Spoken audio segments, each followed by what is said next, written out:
So many people are frustrated because they've gone to their doctor, they've been diagnosed with an autoimmune condition, and they've been told, we don't know what causes it, but here's some medicine you can take for the rest of your life. And by the way, this medicine doesn't come without side effects.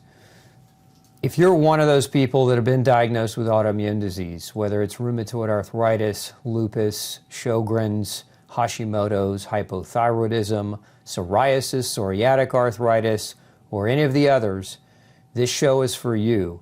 We're going to do a deep dive on what actually triggers autoimmune disease, but even more importantly, we're going to dive into how you can fix it naturally. There is hope. We'll be right back with it. You unlock this door with the key of compassion. Beyond it is another world, a world of science, a world of common sense, a world of sanity. You're moving into a land of both empathy and ethics, of nutritional knowledge and empowerment. You've just crossed over to Dr. Osborne's Zone. Welcome to Dr. Osborne's Zone. Today we're going to be putting all the pieces together around autoimmune conditions. So if you've been diagnosed with autoimmunity, you're not going to want to miss this show. Now this is going to be a longer show, so those of you who want something quick, I'm going to try to give you an upfront summary, but I encourage you to watch this entire video because sometimes success equals the devil in the details, and I want to make sure that you have the details. So let's dive in. If we really want to understand the origins of autoimmune disease, we want to look at this triangle. This is what I call the triangle of health and the triangle of hope because it brings hope to people who have none or who have a long medical history with more questions than answers and more frustrations than solutions. So if you look in this triangle, you'll notice at the core is your genetic code, and you can see the three fundamental pillars around it: chemical, emotional, spiritual, and physical. These are the elements where we look for triggers of autoimmune disease, and I'm going to dive into those here now. Now let's talk about some statistics. According to the American Autoimmune Related Disorders Association, there's an estimated 50 million Americans with autoimmune disease. Now let's think about that in terms of cancer and heart disease. Only 9 million have cancer and only 22 million have heart disease. So autoimmune disease trumps both cancer and heart disease combined. It is alarmingly going up in the last 40 to 50 years. Autoimmune disease is the #1 cause of death in women under the age of 65. We also know there are more than 100 forms of autoimmune disease that have been discovered. Symptoms cross many specialties, can affect all body organs. Medical education provides minimal learning about autoimmune disease. We know that specialists are generally unaware of interrelationships among the different autoimmune conditions. Initial symptoms are often intermittent and unspecific until the disease becomes acute. As well, research is generally disease-specific and limited in scope. More information sharing and crossover among research projects on different autoimmune disease is definitely needed in the medical profession. Now, knowing all these things, let's look at some examples of autoimmune disease. I'm going to put up on the screen for you.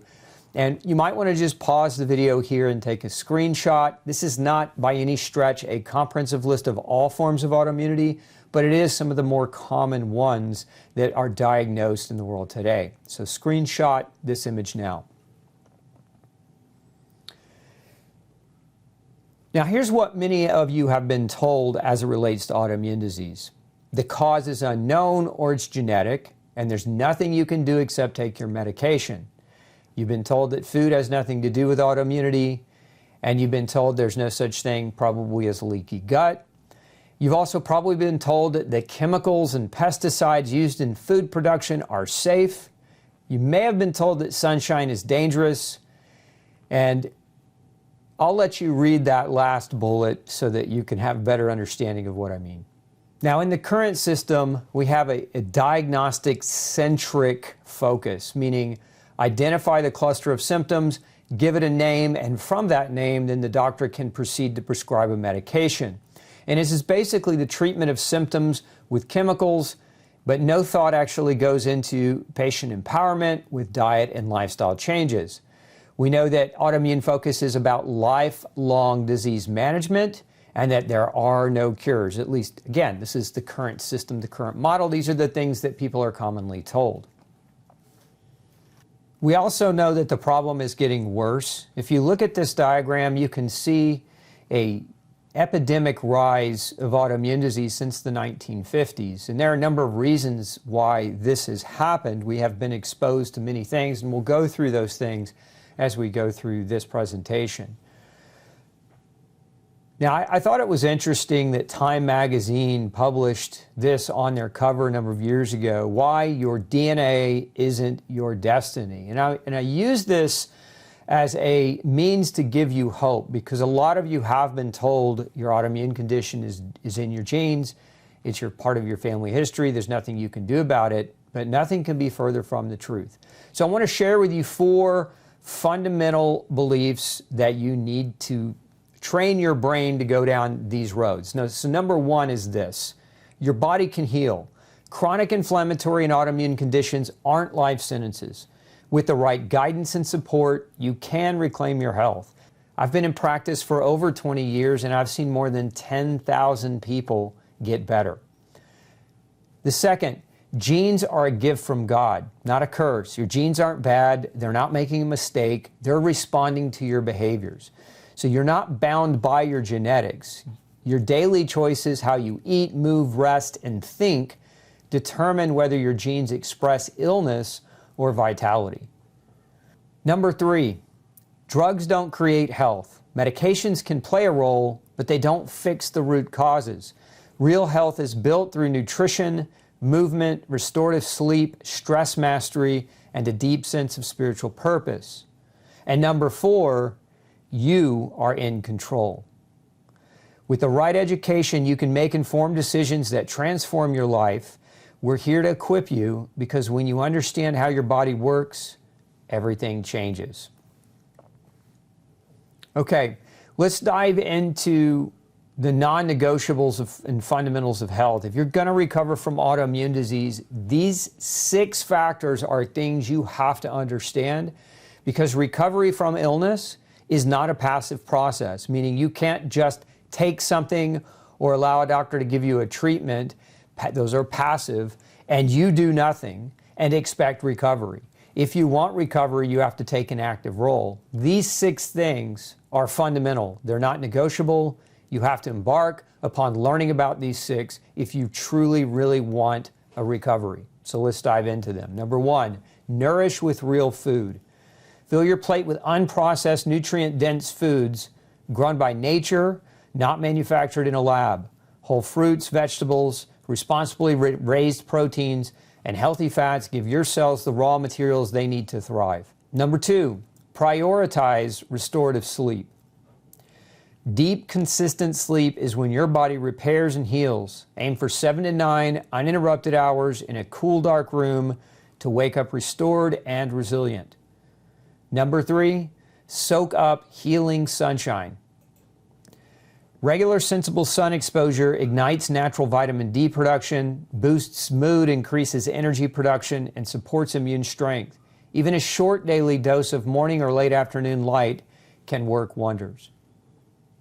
Number 4, move every day. Human bodies are engineered for motion. Whether it's walking, lifting, stretching, or dancing, consistent activity keeps muscles strong, joints supple, and metabolism humming.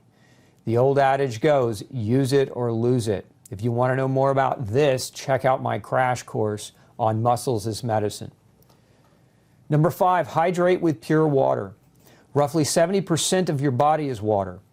Drinking clean, mineral-rich water throughout the day powers detoxification, digestion, and cognition. Make water your primary beverage. And number 6, breathe clean air.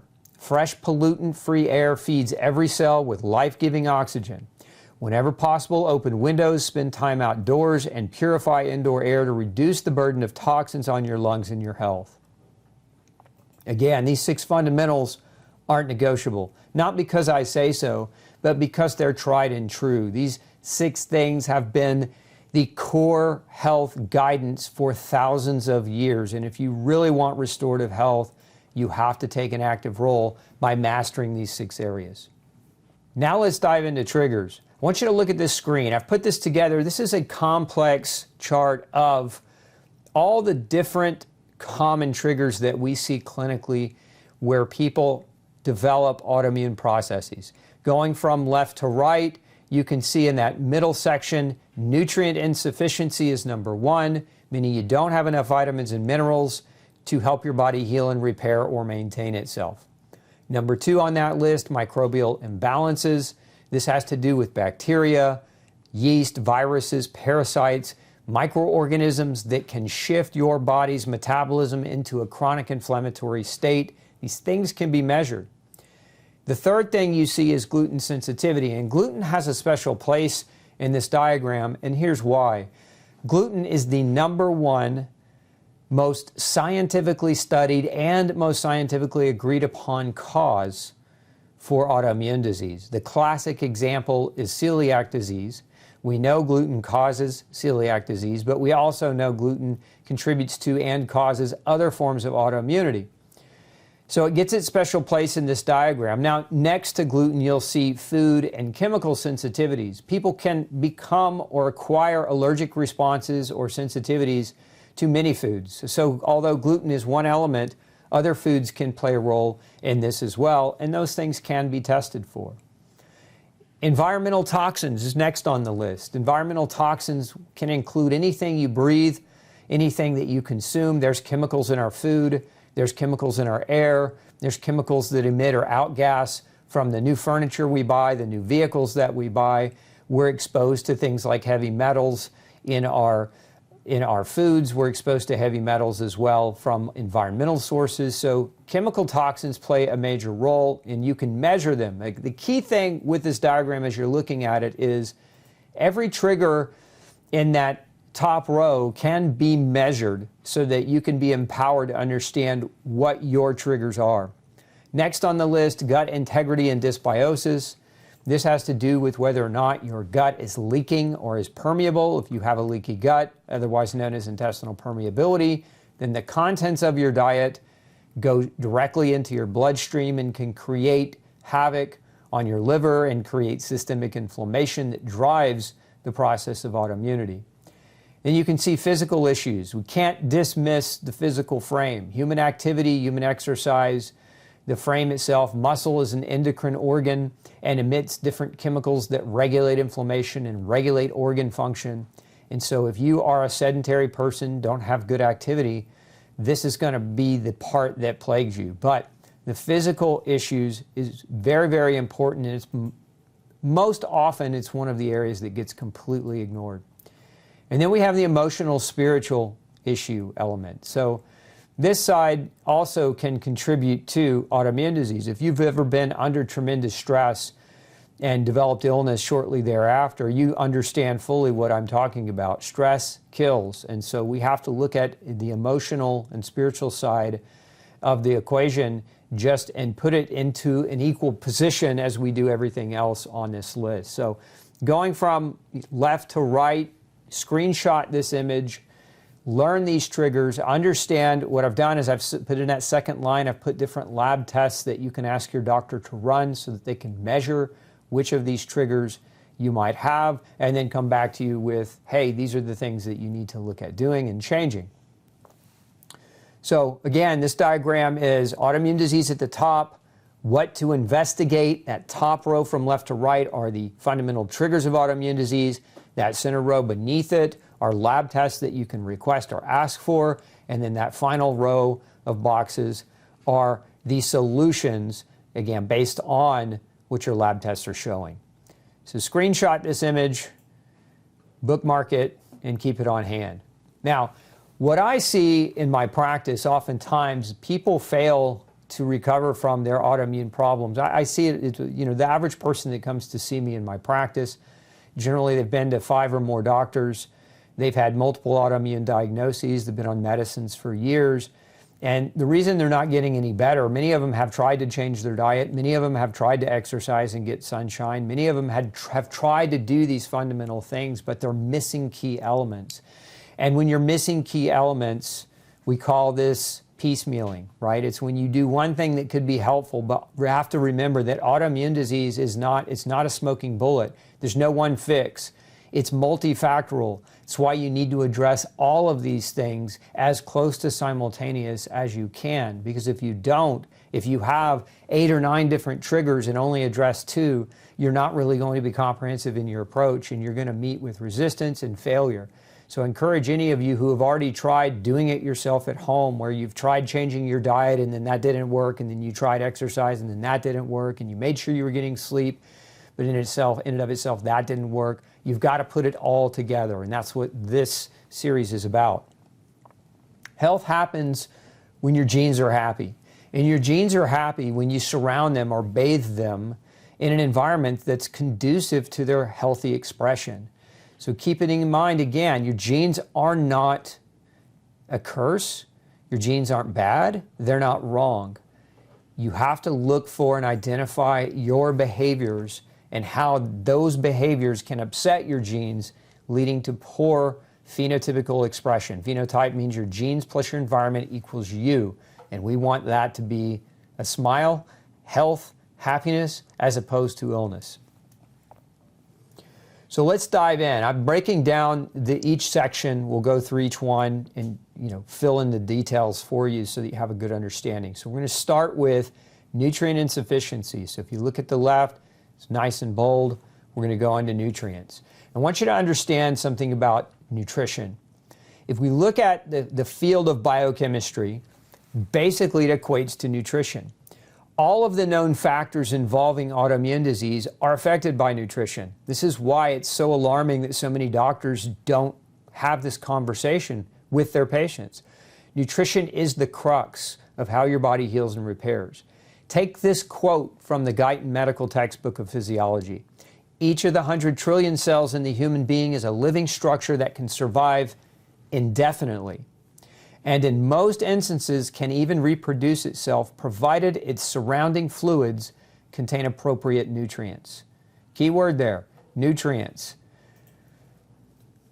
Now, nutrition in the immune system is critical, and remember, autoimmune disease is an immune system that is, some would argue that it's an immune system that's overreacting or attacking the body, but I would really say your immune system doesn't make mistakes. Your immune system becomes dysregulated because it doesn't have the right nutrients to help it understand how to behave properly. It's kind of like parenting. You can have a kid that runs amok if he's got really horrible parents. You've been somewhere, you've been out to a restaurant where that was the case, you've been out in public where that was the case.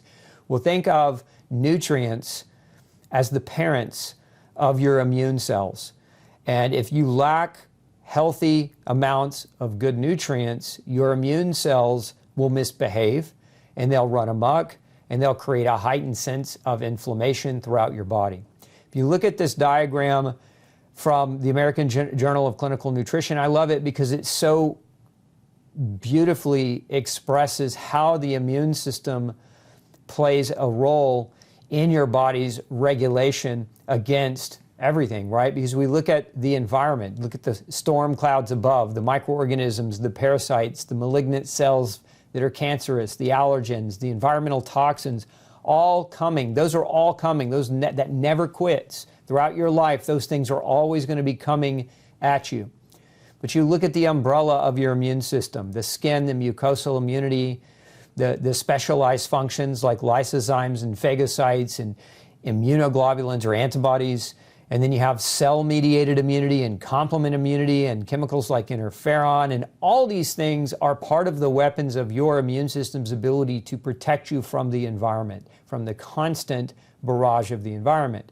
But guess what regulates that umbrella? Vitamins and minerals. That's why they're so crucial. Because when you don't have adequate nutrients, that umbrella, those different systems that build that umbrella in that image don't function properly, and now your umbrella has leaks in it. And when it has leaks in it, all those environmental storm pieces come flooding through into your body. Here's just one example. Now, I mean, we could talk literally for days about all the different types of examples, but I want to give you one example of how one nutrient plays a major immunoregulatory role.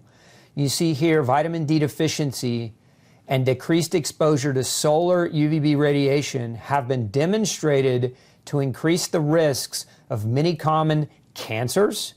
And then we get into type 1 diabetes, rheumatoid arthritis, and multiple sclerosis. What's the theme there?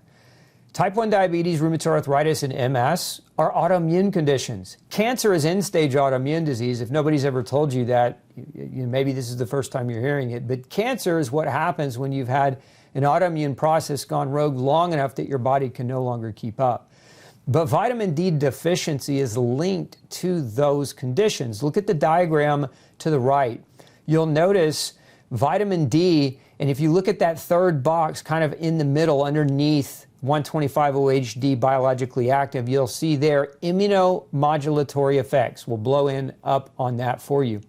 Notice multiple sclerosis, type 1 diabetes, psoriasis, rheumatoid arthritis, inflammatory bowel disease, and periodontal disease, all linked to not adequate or to inadequate vitamin D status. Vitamin D is the one example I'm giving you here that without it, your immune system becomes dysregulated. Now, do other nutrients play a role in that? Absolutely. Zinc plays a role in immunoregulation. Selenium plays a role. Copper, B vitamins play a role. But this is my point. The nutrients, without them, your immune system is lost. It doesn't know how to behave properly. It doesn't know how to regulate. It can't regulate things as well, and it makes you more susceptible to the development of autoimmunity. So if you've got a diagnosis of autoimmune disease and your doctors haven't done nutrient testing, that's step one. You really need that part done as quickly as possible. So where do we get nutrients? Essential nutrients from food. These are the fundamental building blocks of the body: vitamins, minerals, carbs, fats, proteins, nucleic acids, and water are the key nutrients that we get from food. One deficiency can inhibit the healing process. The average autoimmune patient has at least 4. I've got data going back almost 25 years on nutritional studies in autoimmune cases where we've been documenting this for a long time. Minimum 4, oftentimes many more even than that. The vitamin D, B12, zinc, water, and omega-3 are probably the top that we see, clinically speaking. For most nutrients, serum testing has limited value. Not for all, but for most. And I'll give you a list here in just a moment. We also know that gut function problems must be ruled out because one of the causes of nutritional deficiency is gut inflammation. If your gut's broken or inflamed and your digestion and absorption aren't working properly, you're going to be more prone to nutritional deficiency. Therefore, ergo, you're going to be more prone to the development of autoimmune conditions because nutrients regulate the immune system's reactions. Let's take a look at this next slide. You're going to see that water is a nutrient, oftentimes ignored, right? People talk about drink more water, but what about the quality of the water, how it's filtered, whether it's RO? But water is very, very important. It's one of the primary nutrients that the body needs to sustain life. It regulates the viscosity of your blood flow. It ensures that your blood can carry nutrients effectively to all of your tissues. So if you're dehydrated or you're under drinking, you can't detox as well, you can't move fluids around as well, you can't move oxygen around as well, and then your energy production suffers. And when energy production goes down, healing goes down. When you can't make adequate energy, cellularly speaking, your body struggles to heal and repair and maintain itself. Oxygen, we need that. Now that's all around us, and most people aren't deficient in oxygen per se. They can develop nutritional anemias that reduce their ability to deliver oxygen to their cells. For example, one of the top nutritional deficiencies that we see, especially with people with gluten issues and autoimmunity, is iron. Iron deficiency causes anemia, and that very anemia can lead to reduced oxygen carriage to your tissues. This makes it very challenging for your body to generate adequate energy. It can lead to, aside from the kind of the classic anemia, we've got fatigue, shortness of breath, brain fog, muscle aches and muscle pains, stiffness, trouble sleeping. Anemia is a big one, and oxygen plays a role in that, and nutrients play a role in how oxygen is delivered. Iron, zinc, copper, vitamin C, vitamin E, omega-3 fatty acids.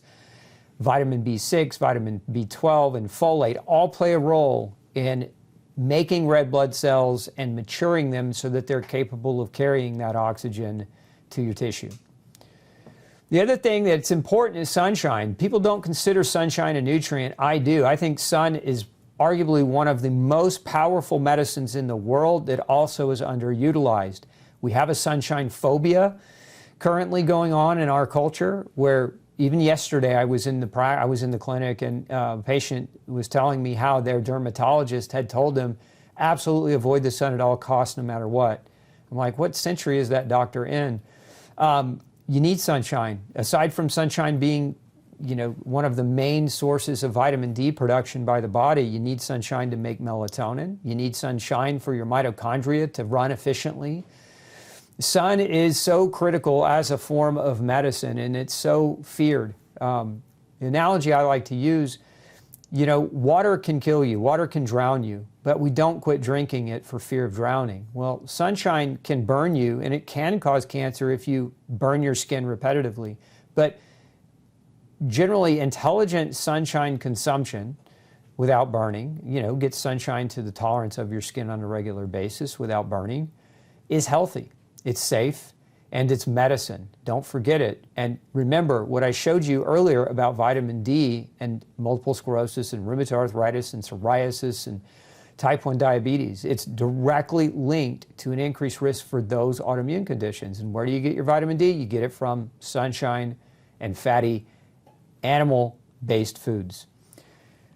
The other thing we have to consider here around nutrients is medicine. Now, a lot of you are like, what do you mean medicine? Medicine is not nutrients. You're right, it isn't. But medicine causes nutritional deficiency. Take a look at this book. This is one of the medical texts. This copy's been around for over 20 years. It's called the Drug-Induced Nutrient Depletion Handbook, written by pharmacists. And it's another topic, unfortunately, that doctors dismiss. In medical school, it's not taught. This is not a textbook handed out to first-year interns, and they're not told to study it. They're not told that, hey, you need to understand the consequence of the medicine that you're going to prescribe nutritionally. But drugs cause vitamin and mineral deficiencies. There are about 5 textbooks medically written on this topic. I own them all.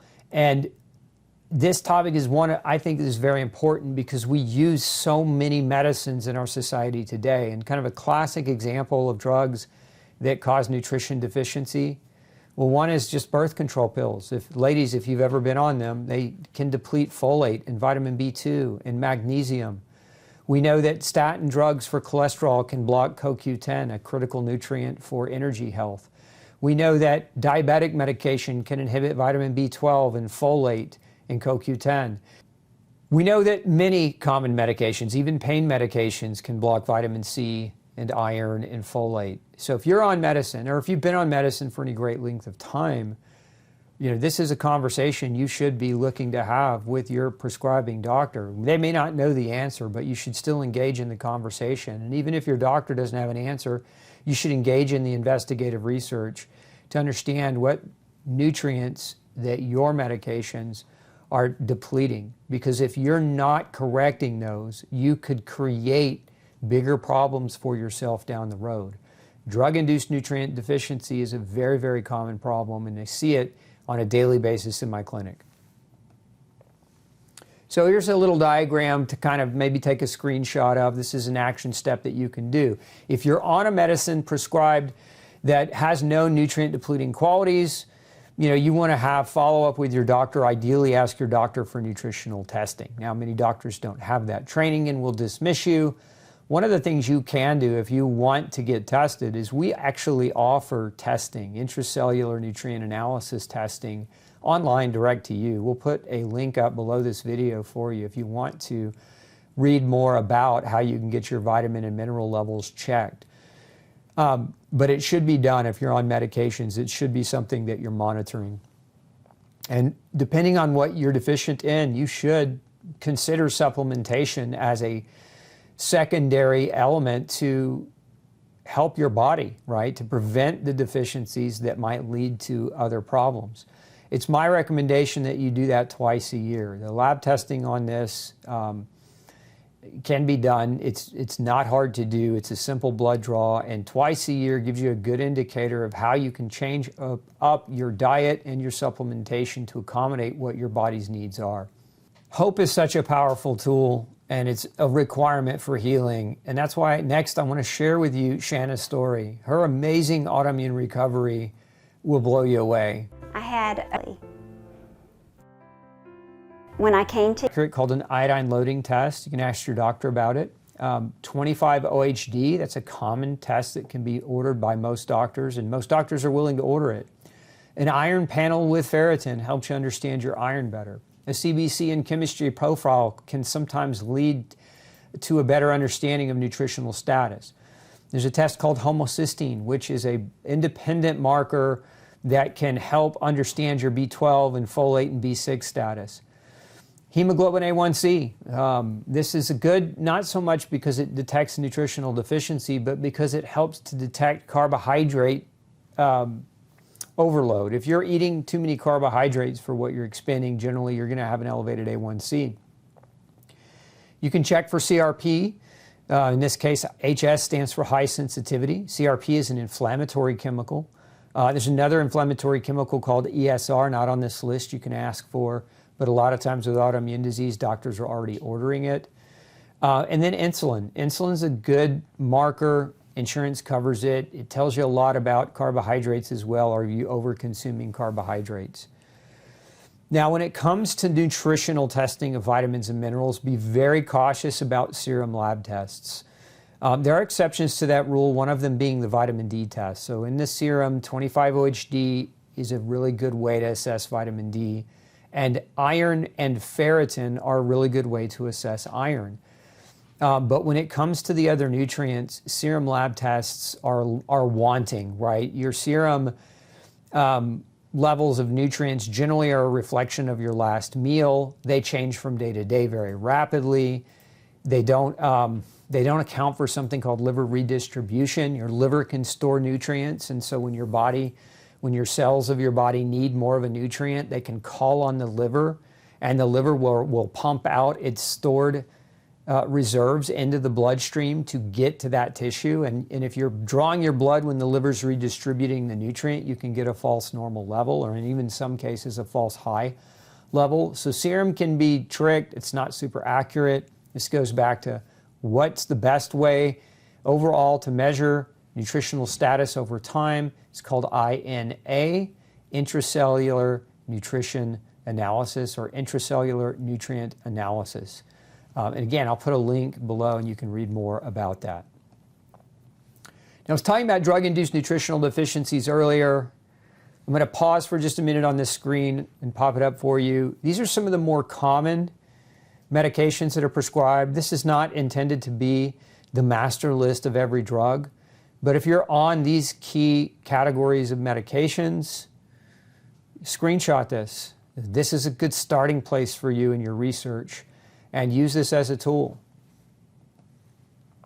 Okay, let's go down now back to our diagram on triggers for autoimmune disease. We'll go to the far right of this matrix, this autoimmune matrix, under gut integrity and dysbiosis. So a lot of people don't realize that the act of eating is the act of warfare. It's you versus the environment. When you eat, food is not necessarily innocent. There are things in food, even in organic, healthy food. There are microbes and other things that we're exposed to, and these things can be inflammatory. The job of our gut is that it's an area where we are quarantined away from the bloodstream. So the gut's role is to take food, to digest and break it down, remove the things that might be harmful or dangerous to the body through the feces, through the poop, and to hang on to the things that are helpful, right? So the gut's basically a long tube that separates good from bad and helps you absorb good. And so the integrity of the gut lining becomes ever critical, especially when it comes to autoimmune disease. In research today, there's a new term. It's called intestinal hyperpermeability. I say a new term, it's 20 years old. Leaky gut is a layman's way of saying intestinal hyperpermeability, and it's a very real and well-documented phenomena and a cause of autoimmune disease. So if you have intestinal integrity issues because you have permeability or leaky gut, understand that the things in your gut can now leak into your bloodstream, over-triggering your immune system. So your immune system over time becomes more and more hyper-responsive, hypersensitive, and these things leaking in keep your immune system engaged in attack mode. So we want the gut lining to be sealed. 70% of your immune system is right behind your gut wall. There's a name for it. It's called the gastro-associated lymphoid tissue, or the GALT. So the gut's responsible for digestion and absorption, the destruction and elimination of toxins, for quarantining those toxins away. The gut also harbors the microbiome. Your microbiome are the living microorganisms in your GI tract that help you digest. They also help you make vitamins. They also send messages to your immune system and help regulate its functionality. The gut regulates water and electrolyte balance as well. As I said before, it houses 70 to 80% of the immune system, and it connects and communicates directly to the brain. That's why people say, I have a gut feeling, or I got a gut feeling. That feeling, listen to it, by the way. Your gut feeling is usually right. But the gut communicates to the brain through the vagus nerve, a very important communication sequence. And so what you eat is also what you think. And that's very, very important to understand, because when you have gut dysbiosis, many people struggle around getting their autoimmune disease under control because of their food cravings. They have cravings for sweets or sugars or processed foods. And this has to do with the gut. It has to do with the milieu or the microbiome in the gut. Certain microbes will hijack your vagus nerve, send messages down it to your brain, make you crave the things that they want but that aren't good for you, because if you feed them, they grow and continue to prosper. Whether you prosper or not is not their concern. So keep that in mind. Your gut is going to be a very, very important part of the process of resolving autoimmunity. And there's 5 gut firewalls. If you look at this diagram here, the first is called the GALT, the gastro-associated lymphoid tissue. This is your immune system. This is what I was referring to. 70-80% of your immune system, that's that. You also have these little unique protein barriers in your gut called tight junctions. Now, these prevent your gut from leaking. So these are anchors that reside between gut cells that keep those gut cells from separating or splitting open, allowing for the contents of your gut to spill into the paracellular space between gut cells and then subsequently make it into your bloodstream. You also have something called mucosal IgA. This is a specialized antibody that acts like a police force in your gut, or handcuffs, if you will. These IgA antibodies will bind to all different types of toxins and other chemical exposures that you might come across and prevent them from being absorbed into your bloodstream. They will bind to them, and then you're allowed then to poop them out. Then we have the friendly bacteria. The friendly bacteria play numerous roles in regulating our gut health. Aside from helping us make vitamins, they help us digest our food, but these friendly bacteria also can process chemicals and detoxify toxins and put them into your stool and help your body poop them out. So the friendly microflora is very, very important. Many people who have a history of antibiotic use or have a history of antibiotic exposures, whether it's through chlorine or fluorines or other things in the environment, have a diminished flora, and this is part of their problem. This is one of the triggers, right, that opens that gut lining and can trigger autoimmunity. And then we also have the stomach acid. The stomach acid is super important, and the reason it gets on the top 5, there are more firewalls in the gut than these 5, but these are the top 5. But the reason we put acid in the top 5 is because so many of you are taking antacids. Drugs like Prilosec and Nexium, and even the Tums and the Rolaids that you pop before the food that you know is going to upset your stomach. Look, those things block your acid, and the job of stomach acid is to destroy and kill unfriendly microorganisms that you might get by eating your food. The other job of that stomach acid is to break down and help you digest protein. Protein is what your immune system is made out of. The antibodies and the other proteins that you get from the food that you eat go into the functionality of your immune system. So if you're blocking stomach acid on a regular basis, you're going to suffer protein malabsorption and malnutrition, and it's going to affect you in many, many ways. So stomach acid, very, very critical. Okay, let's move on to what I call the 4 horsemen of the GI apocalypse. You see in this diagram chemicals. And again, that could be in your food. This is why we try to eat chemical-free as much as possible. Gluten, microbial imbalance, and medication.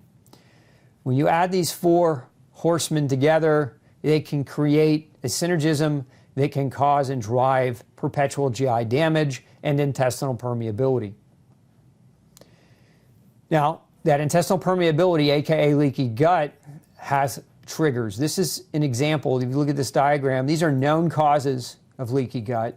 As you can see here, gluten can cause it. We know this thanks to the work of Harvard researcher Alessio Fasano.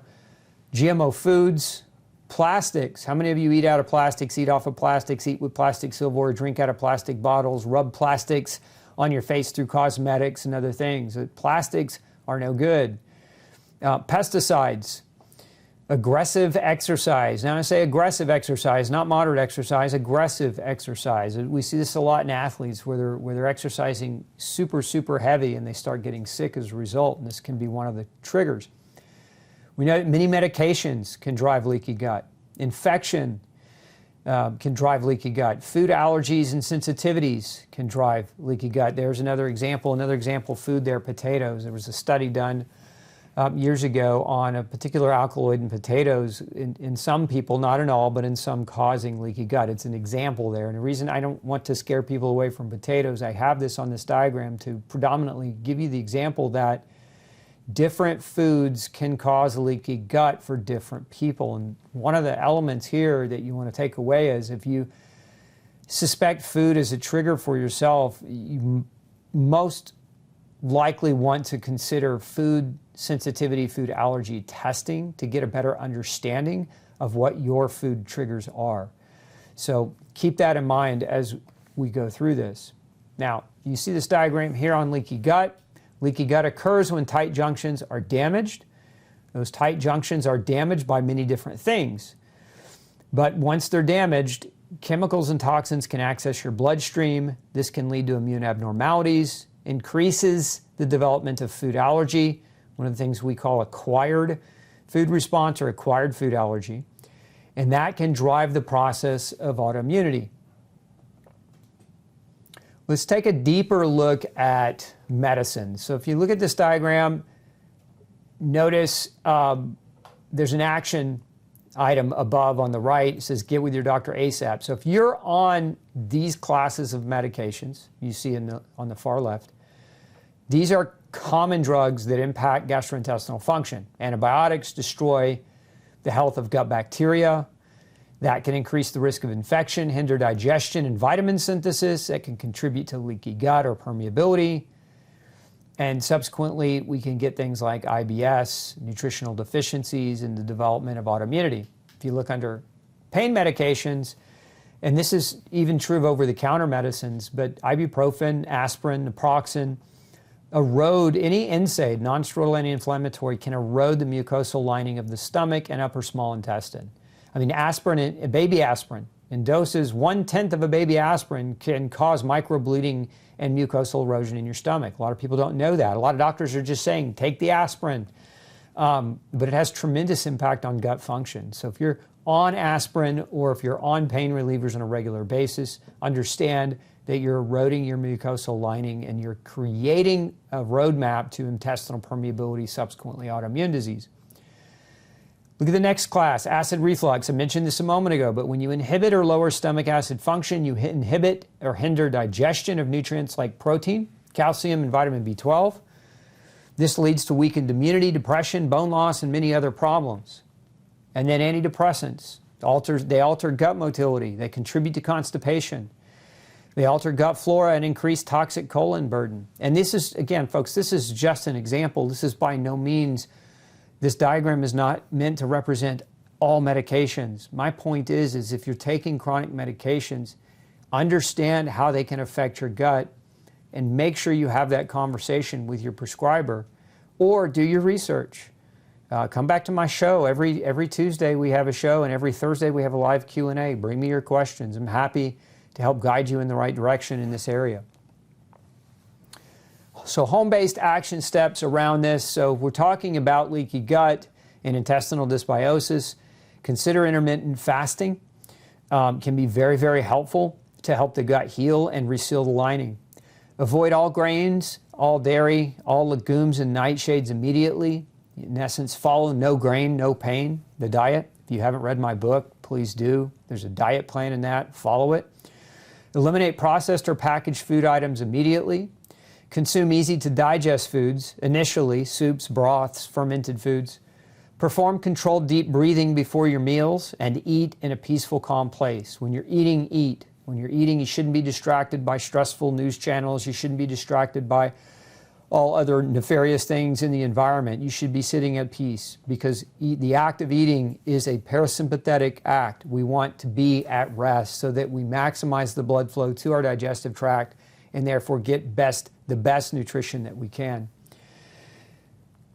Pay attention to your GI's communication with you. In other words, don't ignore the symptoms. If you eat something and your gut hurts, that's your gut's way of saying stop it.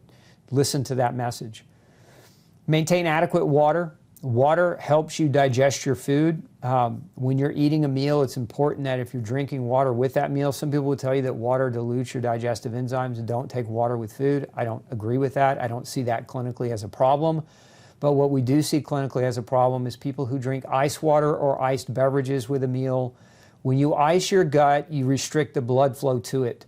Just like when you ice a joint that hurts, you restrict the blood flow. That's how it blocks pain, is it by blocking blood flow. So room temperature beverages is ideal when you're trying to eat. Keep the bowels moving naturally. If necessary, consider a probiotic. Magnesium is helpful. High-dose vitamin C can be helpful to move your bowels. Digestive enzymes, apple cider vinegar, acid or bile supplements are sometimes very helpful, especially for those of you who maybe have your gallbladder removed. Consider a bile acid supplement to help you digest better or to support your digestion of fats.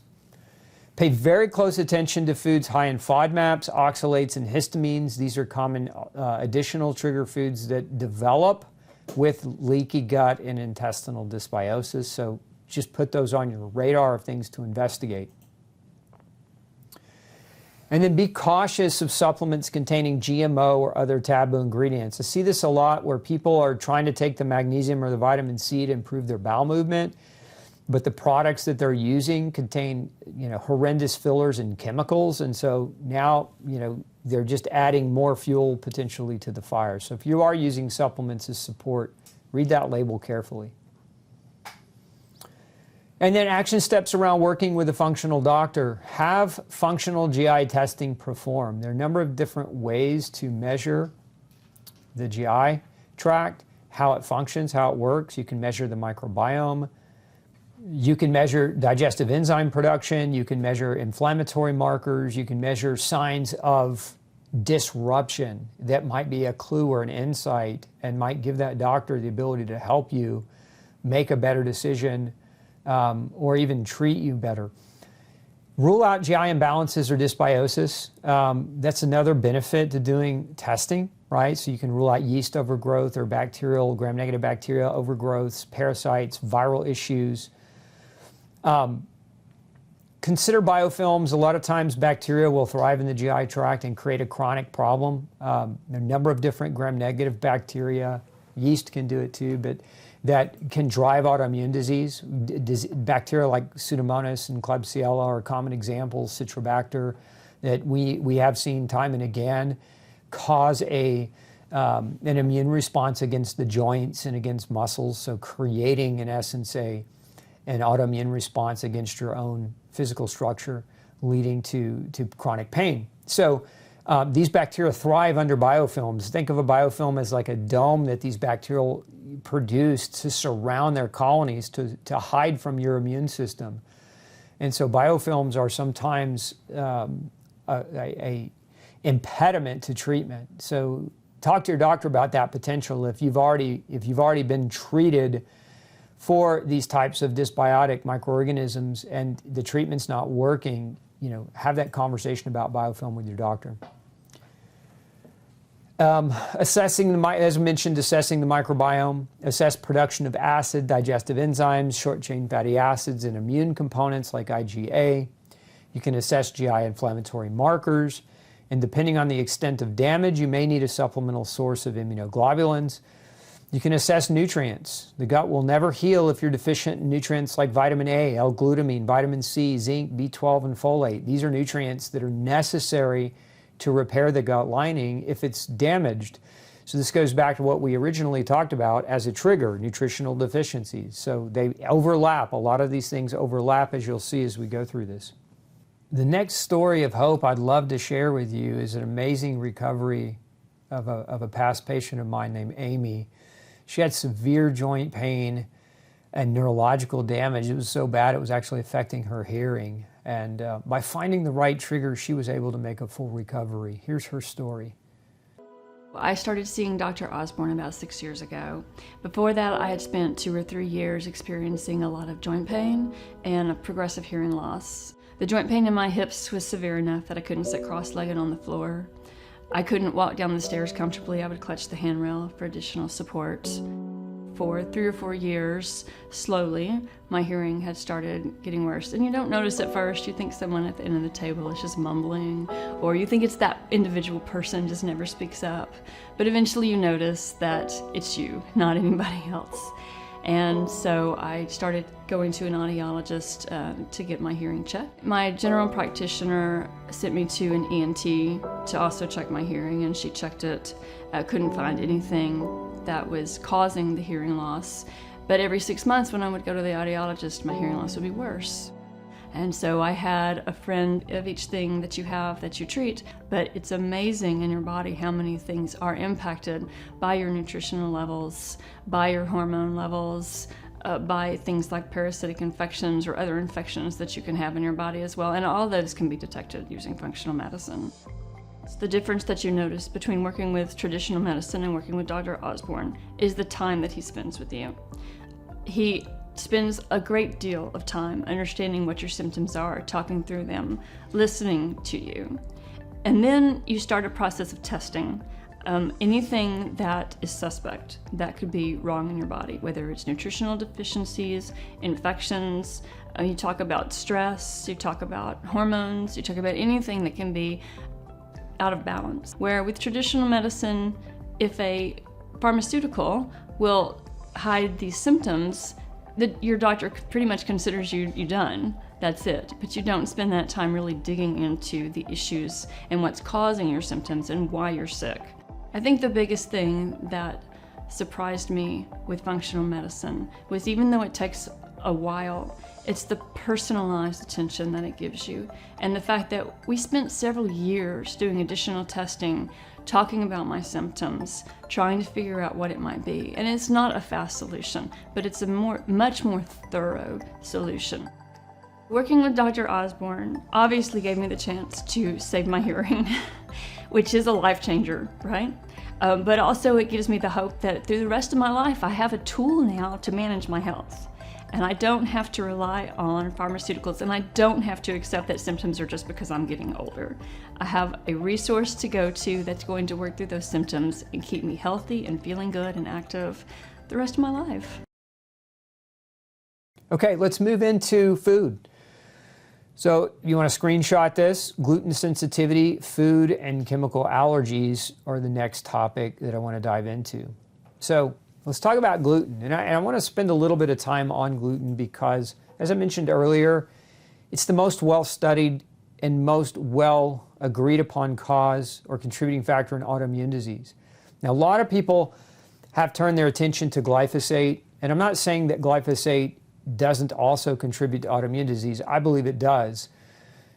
But gluten also does. And I think a lot of people are saying, well, just eat the bread from Italy, or just buy organic, or just grind your own bread at home. And the problem here is if you have autoimmune disease and you're hypersensitized to gluten, those things aren't going to fix that hypersensitization. You really want to eliminate it regardless of the source, whether it's produced with glyphosate or whether it's not. And if we look at the history of celiac disease, we know that even if you just look in the last 100 years, people were developing inflammatory bowel disease the moment cereal was invented. And this was in the late 1800s, 1890s, where Post and Kellogg produced, the original cereals, and then it's evolved from there, but we saw many doctors documented the rise of intestinal inflammatory diseases once cereal became more and more common in the modern diets.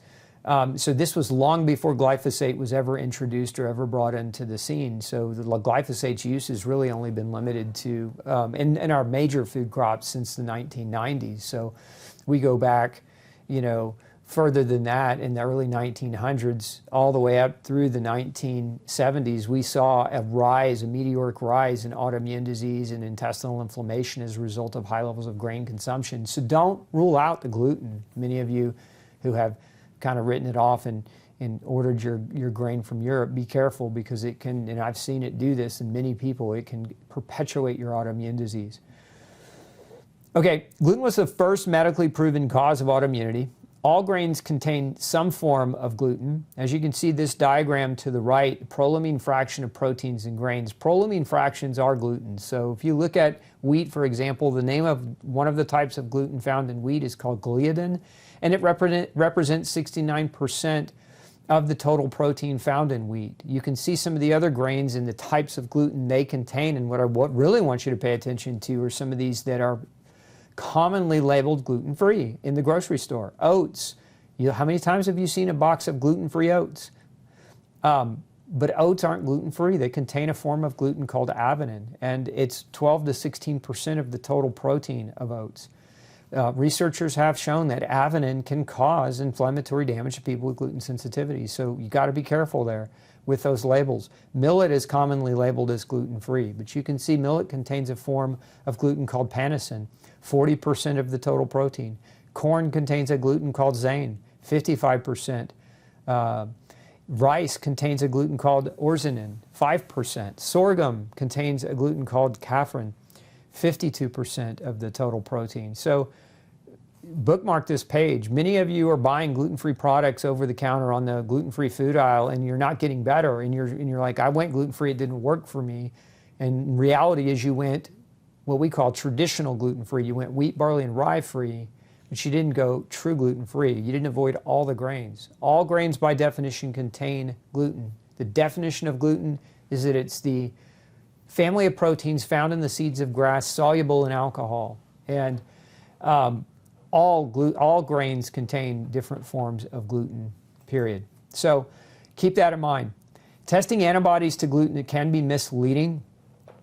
Because gluten can cause antibody suppression. So many people with gluten issues don't make adequate antibodies. So if you're using antibodies to measure a response, you can get a false normal or a false negative because your antibody levels overall are low. So you have to be careful. A lot of doctors out there doing gluten antibody testing, and when the test comes back negative, not considering that. So it's one of the ways to get a misleading diagnosis. Understand that gluten sensitivity is not a disease, it's a genetic predisposition. There are gene markers that can be measured that can help you understand whether or not you are predisposed to react to gluten. And so if you have those markers, ideally you don't want to consume gluten.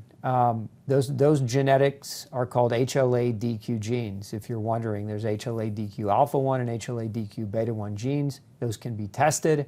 If this is the first time you're hearing of it, I apologize. Because if you've ever had a conversation with gluten with another doctor and they didn't give this information to you, they should have.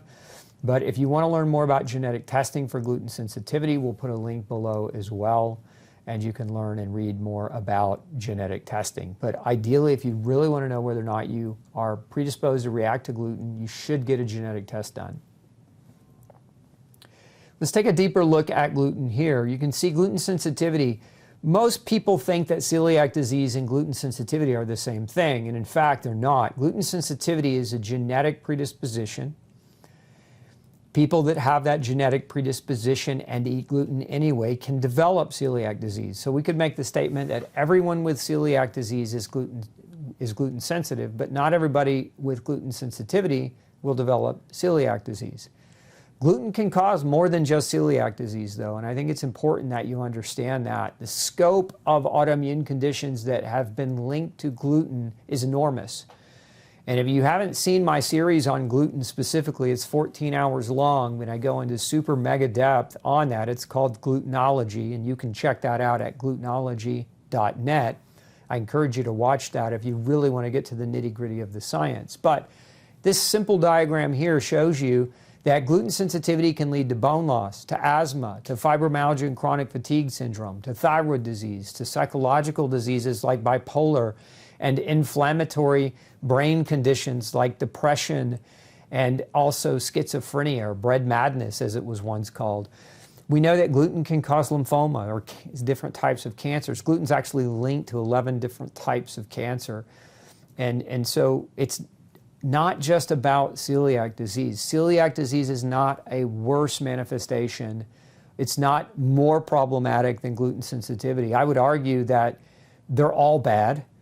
Celiac is just one of many ways gluten sensitivity can manifest in a person, and understand it that way, and you won't get stuck in that celiac rut.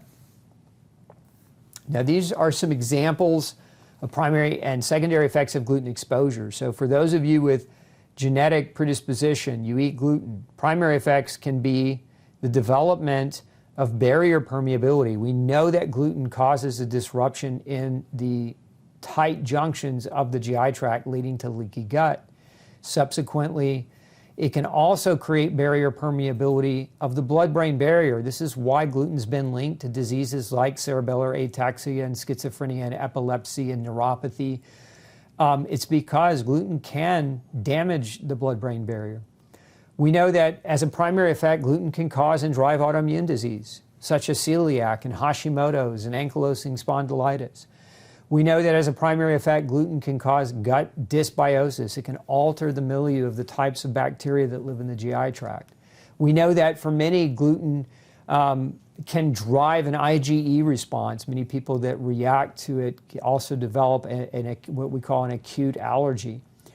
We know that it can also create a delayed antibody response. So you can have both an acute response, meaning an IgE antibody reaction, or you could have a delayed response, such as an IgG or an IgA or an IgM reaction. So these are all primary effects that gluten can trigger problems in humans. And then there's secondary effects. If you look on the left-hand or the right-hand side of this diagram, secondary effects would be things like the nutritional deficiencies that are caused by the gut damage gluten induces.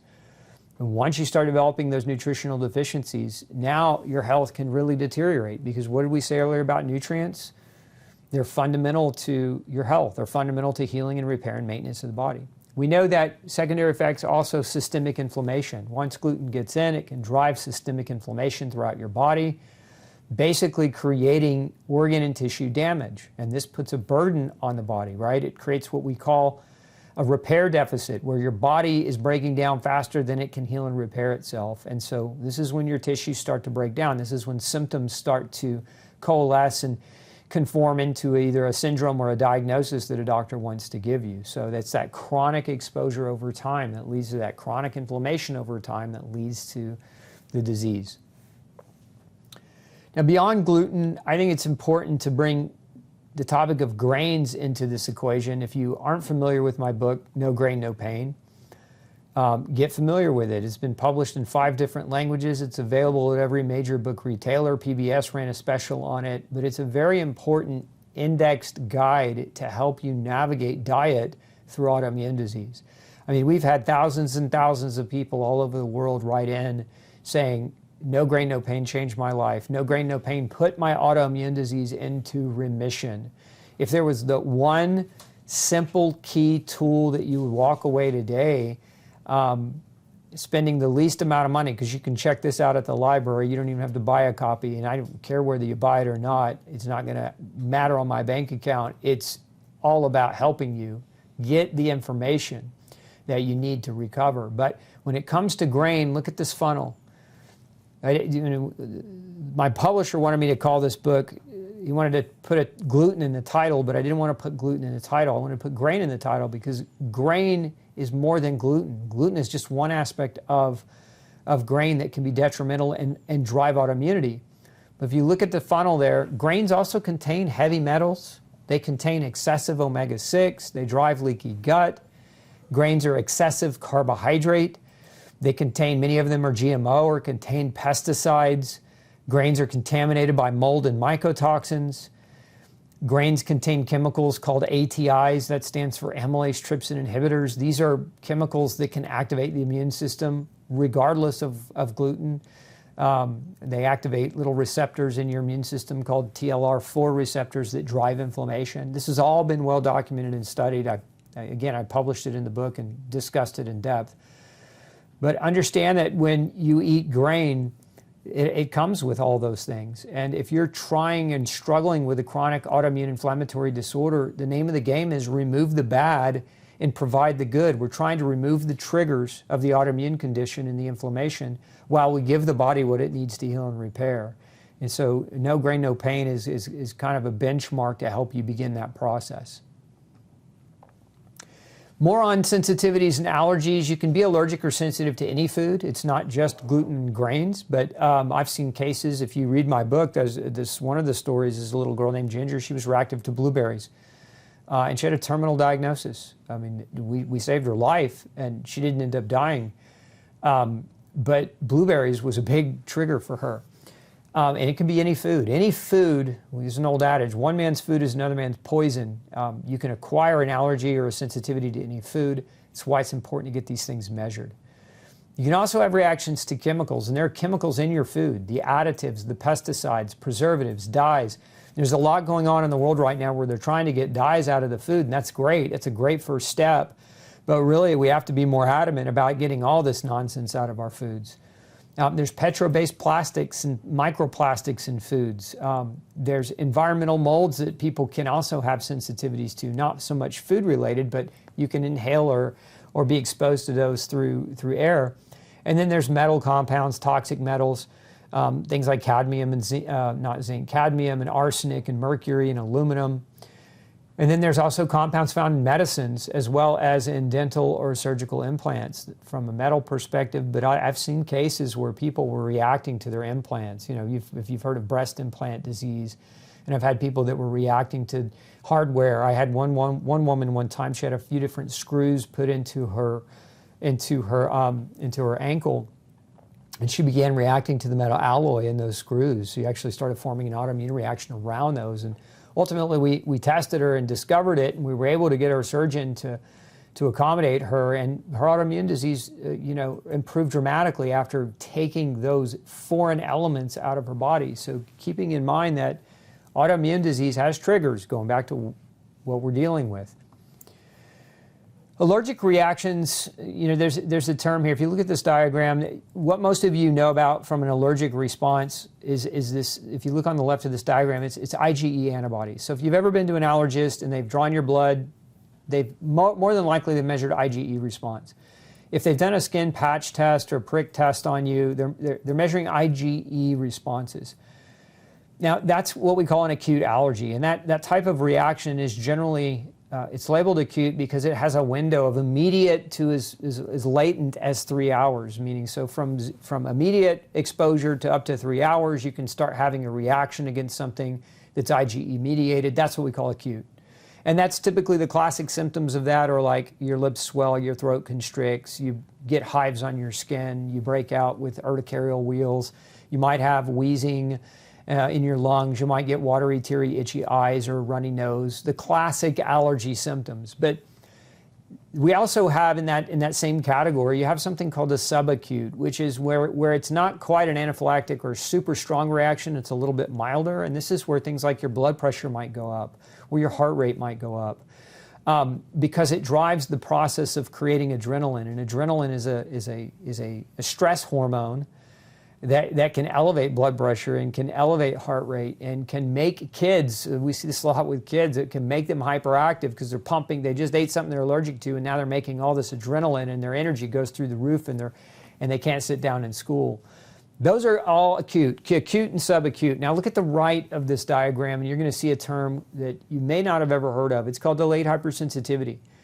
Now this has a window of 3 hours to 3 weeks. So you can eat or be exposed to things that you have a delayed response to, and the window of inflammatory reaction is just much longer. And so there are examples of delayed reactions. There are T-cell responses. You can see in the middle the IgG, IgA, IgM antibody responses, and then also the immune complex responses. But look where they all lead. They all lead to the same consequence, which is chemical inflammation, tissue damage, subsequently disease. And in this case, what we're talking about is autoimmune disease.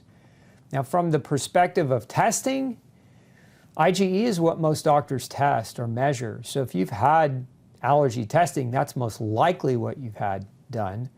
But ideally, you want to get those other things measured as well. You want to get that delayed response testing done. I've seen cases where that saves a person's life. As I mentioned Ginger earlier, she had a delayed response to blueberries, not an acute response, and wouldn't have been found on an IgE, on a standard IgE test. So these are things I want you guys to make sure, these are things that can be measured, quantified, objectified, so that you can be empowered to change your diet. Because that's what it's about, right? How do we find a way to remove your triggers? Well, if we can test for what they are, then we can empower you to remove them, then we're taking away something that's driving the damage, driving the inflammation. So I mentioned these already, and you want to take a snap of this screen here, but acute and subacute responses. Shock, hives, swollen lips and face, coughing, wheezing, sneezing, runny nose, excessive mucus, watery, itchy eyes, elevated pulse, increased blood pressure, erratic mood change. Notice on the picture here, this is actually a client in my office, developing tonsil stones. It's a common symptom of allergy. So if you open your mouth and say, ah, and you've got those little white pus pockets in your tonsils or those little rocks sitting in your tonsils, you definitely want to consider that you're having food reactions. And as I mentioned, the hidden immune burdens, the delayed responses have a time framing of 3 hours to 3 weeks. Symptoms may not even be noticeable, but there's still a burden on your immune system because they're driving underlying inflammation and immune dysregulation. And that's what's important to take away. That's why they're called delayed response. You don't always notice them. They're not always obvious. And it's very, very common for people with compromised immune systems and pre-existing autoimmune disease to have collected multiple forms of delayed responses to foods. So here's your home-based action steps from this section. Number 1, read No Grain, No Pain, and apply the 30-day diet plan immediately.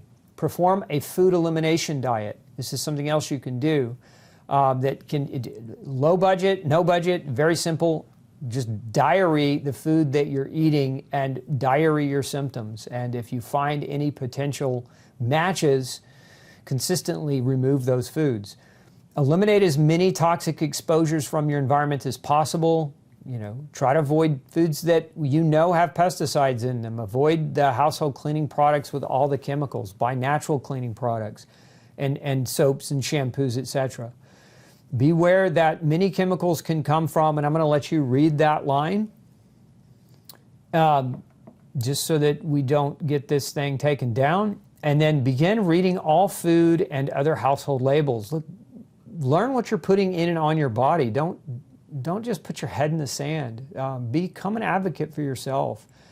It's funny how many times I hear people say, don't eat bananas, it's got too much sugar and you'll be a diabetic. And at the same time, they'll drink a soda, or at the same time, they'll smother some lotion on their face that has 35 petrochemicals in it without giving cause or pause for concern. So learn to read labels and learn what they mean. Pay attention to how you feel after eating. Pay attention to how you feel after being exposed to chemicals and soaps and hygiene products. If you get a migraine headache every morning after your shower, look at your shampoo, look at your perfumes, look at your cosmetics.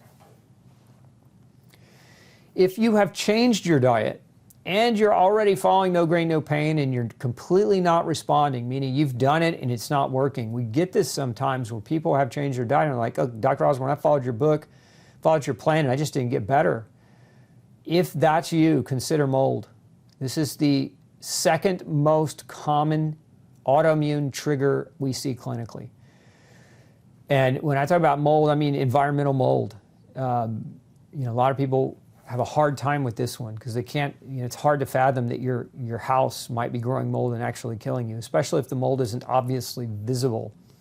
But if you've ever had a roof leak or a pipe bust or water damage in your house, even if it was remediated, even if it was dried out properly, and shortly thereafter, months after that happened, you developed an autoimmune disease and you're like, why did this happen? Or if you've ever moved into a home that has a history of water damage, or moved into a place and it smells a little musty, maybe it's an apartment, and you smell mustiness in the closet or you smell mustiness in a room, like that's mold. That's mold or other microbes growing on water-damaged building materials. And if you are diet compliant, doing everything well there, you definitely want to rule mold out. There's a few things that you can do to do that. One would be to perform an ERMI test where you live. An ERMI test is a special dust collection that measures for mold spore counts in the dust in your home. You can also consider hiring a forensic mold investigator, somebody who knows what they're doing. And if you're going to go that route, please, please, please go and read my article on how to hire a mold inspector. And you can see there I put the website up on the slide for you. It's moldjacked.com, because this is where a lot of people fail, is they get a mold inspector to come out, and the mold inspector is a moron, had a 2-day training course, doesn't understand mold, doesn't know how to look for mold, but they do an air test. Air tests are not accurate mold assessments. So if you've had somebody come out and do an air test and it came back negative, it doesn't mean you don't have mold. Keep that in mind. For those of you who have changed your diet and struggle, look and think mold. Okay, moving on away from mold, other home things that you can do to reduce your chemical burden: install air and water filtration systems. When it comes to air, here's some options. You can do UV light, you can do HEPA, carbon, air reactors and ionizers. These are all good options. If you're on a budget and you're trying to pick an option that's the most affordable and the most effective, go with HEPA. And you can find HEPA filters at local department stores. So this is not a hard thing to get, and it's not a super expensive thing to get. And if you have a bigger budget, talk to the air guy about bigger things, because air quality is one of the conundrums to chronic autoimmune conditions. We know air quality causes asthma and other autoimmune problems on a regular basis. So improving the air quality in your home is very important. According to the EPA, some houses are 100 times more polluted inside than the outdoor air. So take care of your air. Water filter options. I like whole house softeners depending on how hard your water is, but softeners usually also come with what's known as GAC, which is granular activated carbon. This is a nice carbon filter. Carbon removes a lot of the chemicals. And then something called KDF, that's kinetic degradation fluxion. This is a zinc and copper alloy that removes a number of chemicals from water. And then another option is reverse osmosis. And then for RO, drinking and cooking, if you live in the city, I recommend people living in the city look at RO as their option for cooking water and drinking water, simply because the carbon and KDF filters don't remove fluoride as efficiently or effectively.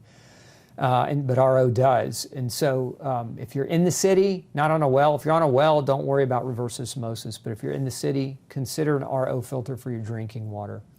And then also, if you don't have a whole house filter, maybe you're putting a filter on your drinking water, and think about your shower water. You bathe in hot water, and if it's got chlorine and chloramines and fluoride and all other nefarious chemicals, filter that stuff out the best that you can. Attach a shower head filter. They make granular activated carbon KDF shower head attachments that are really inexpensive, somewhere in the $50 to $80 range. So it's not super duper expensive. You just have to make sure you change those filters out periodically, because the water usage does deplete their effectiveness.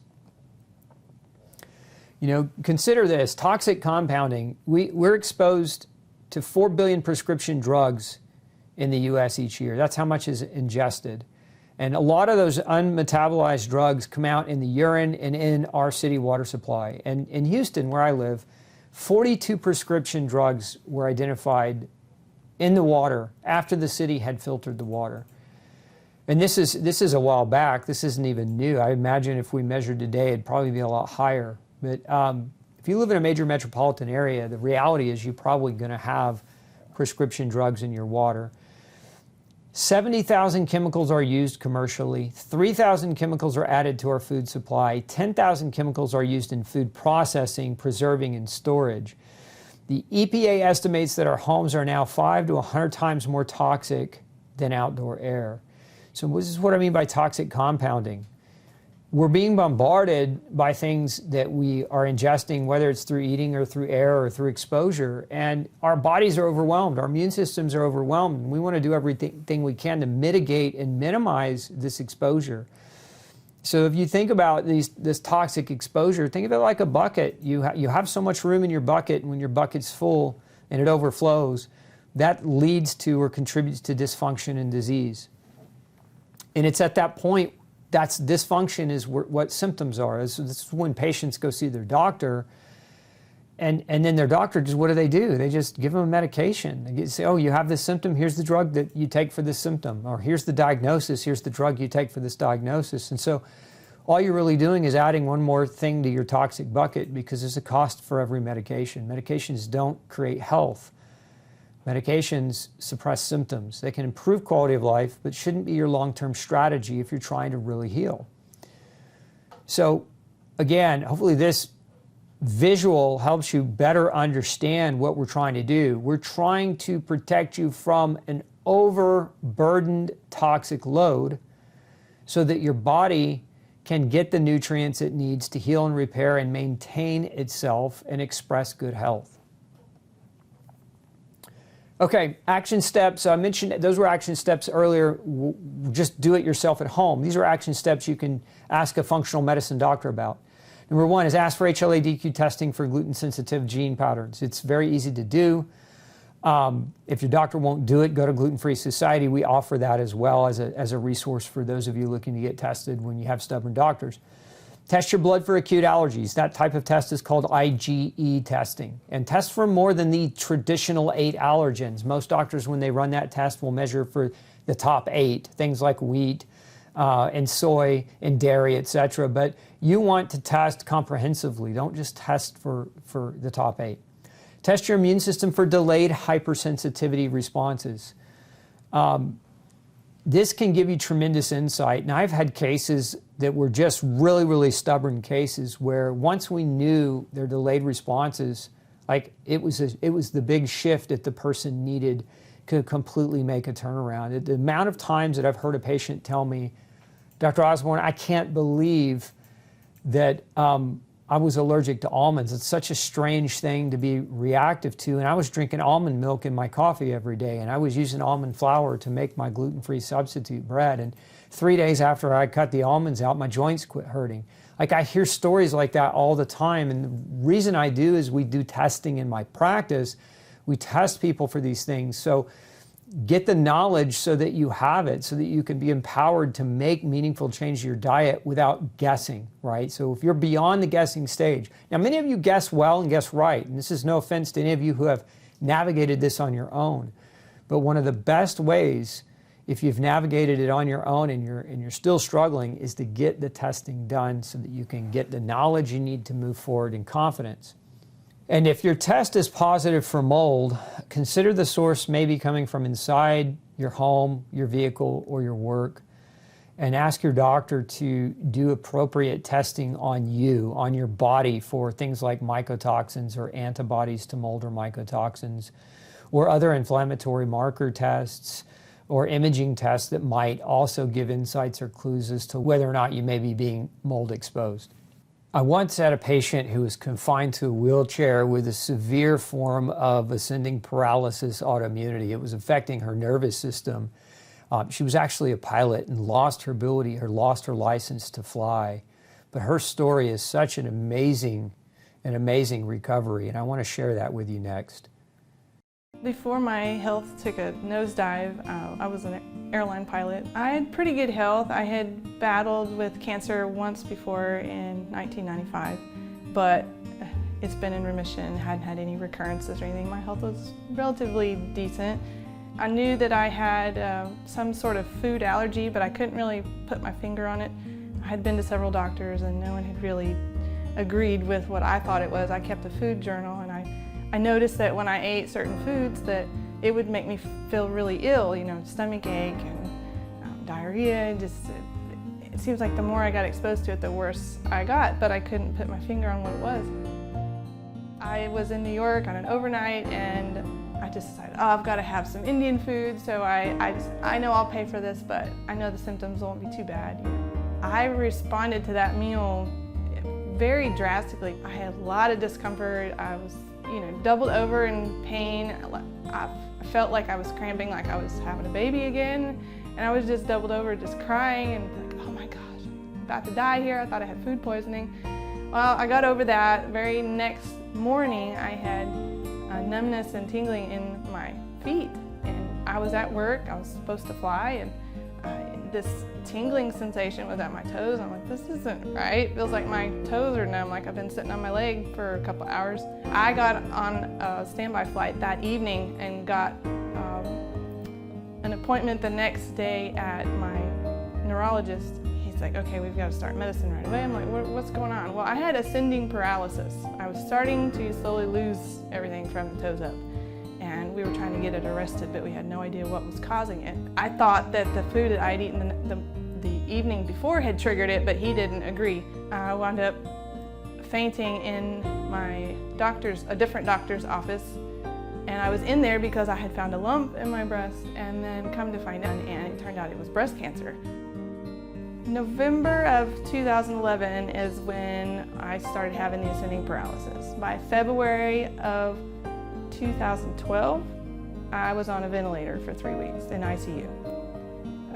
Then had a bilateral mastectomy then, and as soon as we got the cancer out, then I started improving, but very slowly, and it seemed like I was taking 2 steps forward, 1, 2, or 3 steps back, and it just could not seem to get out of the drain that I was in. I wound up having what looked like seizures, neurologic disturbances, and just could not figure out what it was. And they said, oh, I'm sorry, we've gone through all the cancer treatments, you've done a year's worth of chemo, this is all we can do for you. I wasn't going to be around in 6 months to a year if we didn't figure something out. I'm so grateful to have found this place. Okay, let's move into environmental toxins. Heavy metals are a big part of environmental toxins that I think deserve some special attention. As you can see here, lead, mercury, cadmium, arsenic, fluoride, bromine, and chlorine. These are all toxic metals that can compete and displace minerals from binding sites and tissues, meaning that if you have a lot of lead exposure, it can cause disruption of your iron, of your calcium, of your magnesium, of your zinc. Metals, bad metals compete with good metals, and the more deficient you are in good minerals, the more apt you are to become metal toxic. So keep in mind that healthy nutrition, eating adequate amounts of healthy minerals, offers protection from the heavy metals. We're not going to escape the heavy metals with 100% degree of certainty because it's too widespread and there's too much use of them commercially in too many aspects of our life. But we can, the best defense is a good offense. Making sure you're well nourished in minerals is an important step in reducing your heavy metal burden.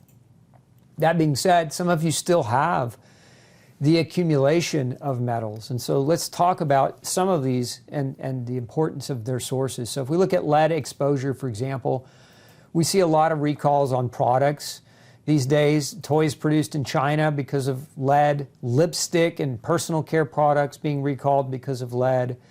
Lead in city waters throughout North America, if you recall, Flint, Michigan, and the lead problems that were nationwide news not very long ago. This is beyond Flint, Michigan. It's not just Flint, Michigan. It's many old infrastructures in cities have lead solder in their pipes. Several potential additional sources from manufacturing, painted dishes, canned foods, imported candies. We've seen some companies doing lead testing on things like salts and chocolates and electrolytes. And so you've got to keep your eyes and ears open for it. And then, of course, air and water exposure, especially if you live in an industrialized area where there's a lot of industry or factories near your home that might be using toxic metals in part of their processing. Body accumulation is also something. If you grew up in the 50s through the 60s, we call that the lead generation. There was lead in the gasoline and lead in paints. And the problem with that is if you were getting exposure, you accumulated it over the course of your lifetime. And And that, where does lead accumulate? Mostly in your tissues, and it really accumulates in bone tissue. It's one of its favorite places. It will displace calcium from bone.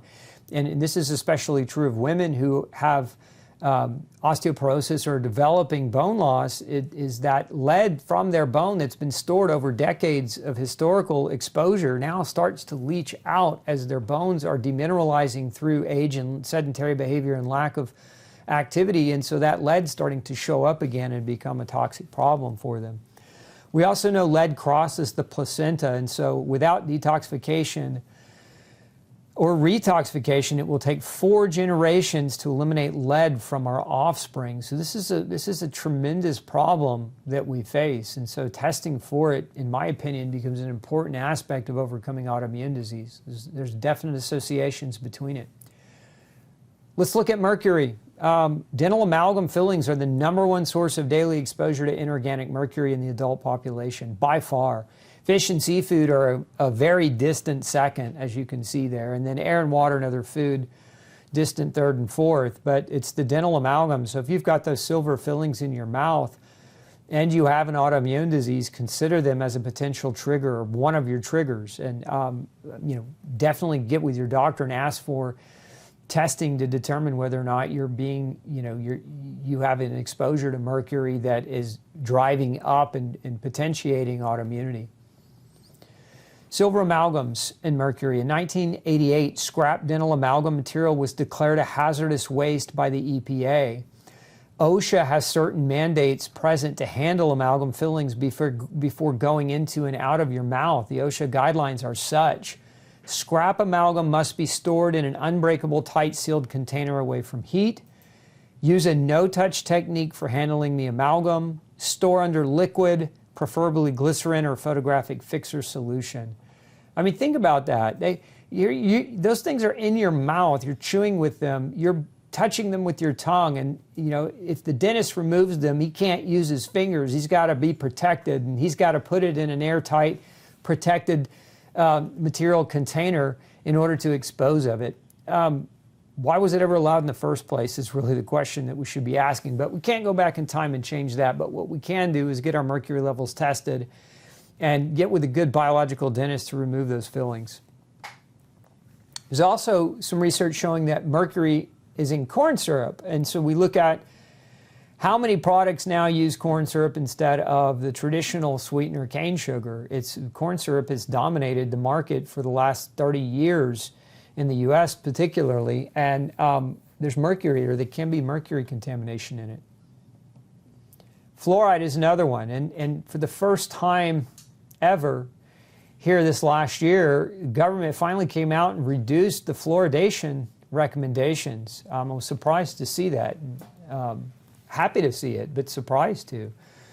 But Americans are consuming too much fluoride. It's in large quantities in the municipal water supplies, toothpaste, mouthwash, and it can be found in other products as well, dental products. A lot of dental products aimed at cavity reduction or sensitive teeth have even extra fluoride in them, and you have to watch out for that. We see fluoride toxicity in patients all the time in my practice. The U.S. Department of Health plans to lower fluoride in the drinking water for the first time in 50 years, and that just happened. Studies show that fluoride is very damaging to the brain. Fluoride affects a section of the brain that regulates reactions to stressful circumstances, making human beings easier to control. In other words, some would argue that fluoride was there all along on purpose for that reason. I don't know that I can make that claim firsthand, but it wouldn't surprise me. Now I'm going to pause on this slide if you want to look at it. This is another source of metals, and this is actually taken from the CDC, the Center for Disease Control's website. It's just a screenshot of the excipients, and you can read that, screenshot it, and have a look for yourself. Here's part 2, and I'll pause here so you can also screenshot this image as well. So home-based action steps: removal of any obvious potential for exposure. Check your cosmetics, toothpaste, mouthwash, medications.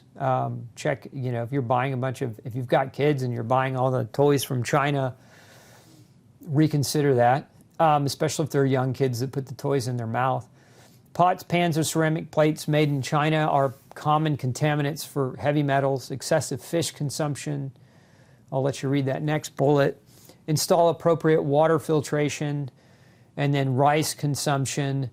One of the things that I wrote about in No Grain, No Pain extensively was the contamination of rice with arsenic and cadmium as metals. And so if you are consuming a lot of rice, maybe you're kind of on a no grain, no pain diet, but using rice as your main food, consider arsenic and cadmium as something that might be holding you back.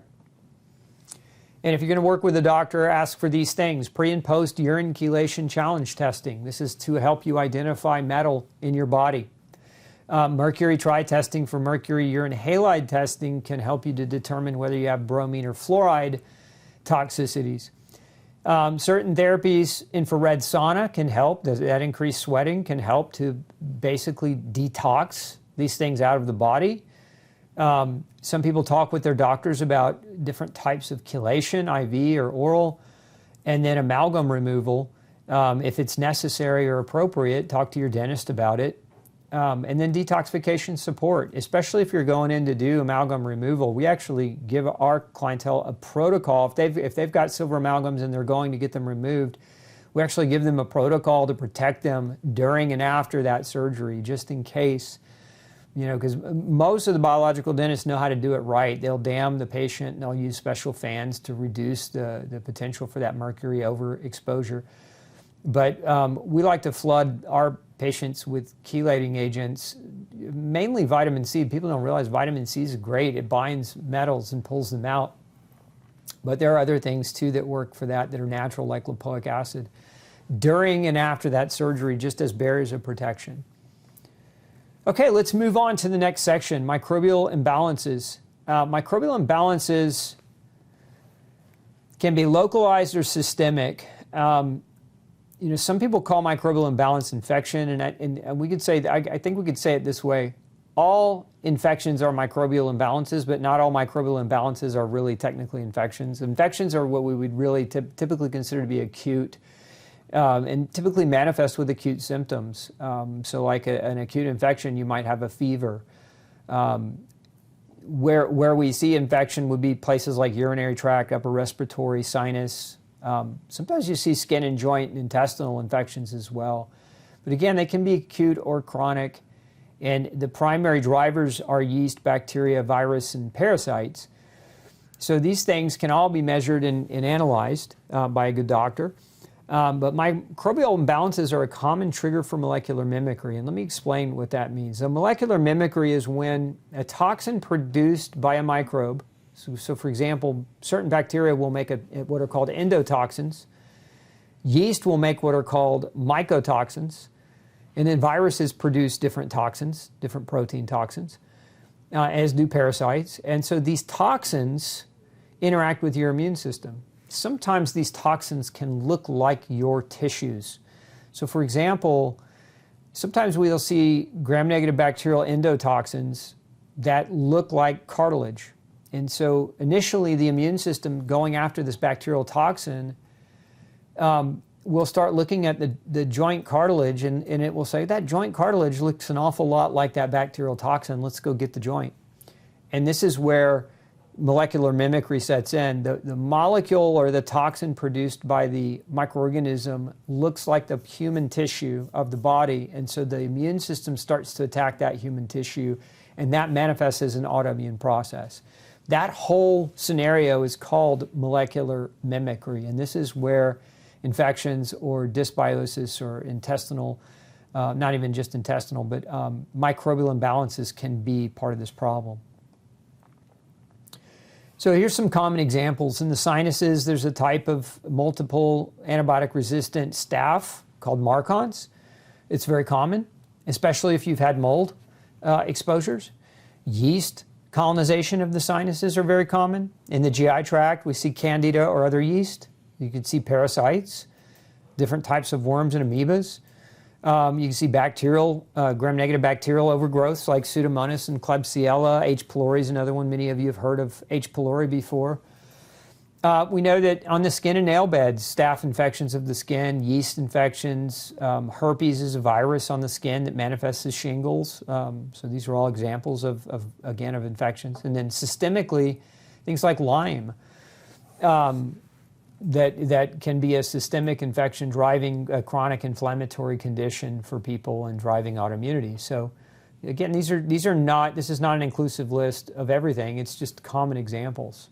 A good functional doctor can navigate and help you walk through potentials for you. But these can be difficult to detect. So work with the doctor on this, as lab is crucial for understanding the right kinds of labs.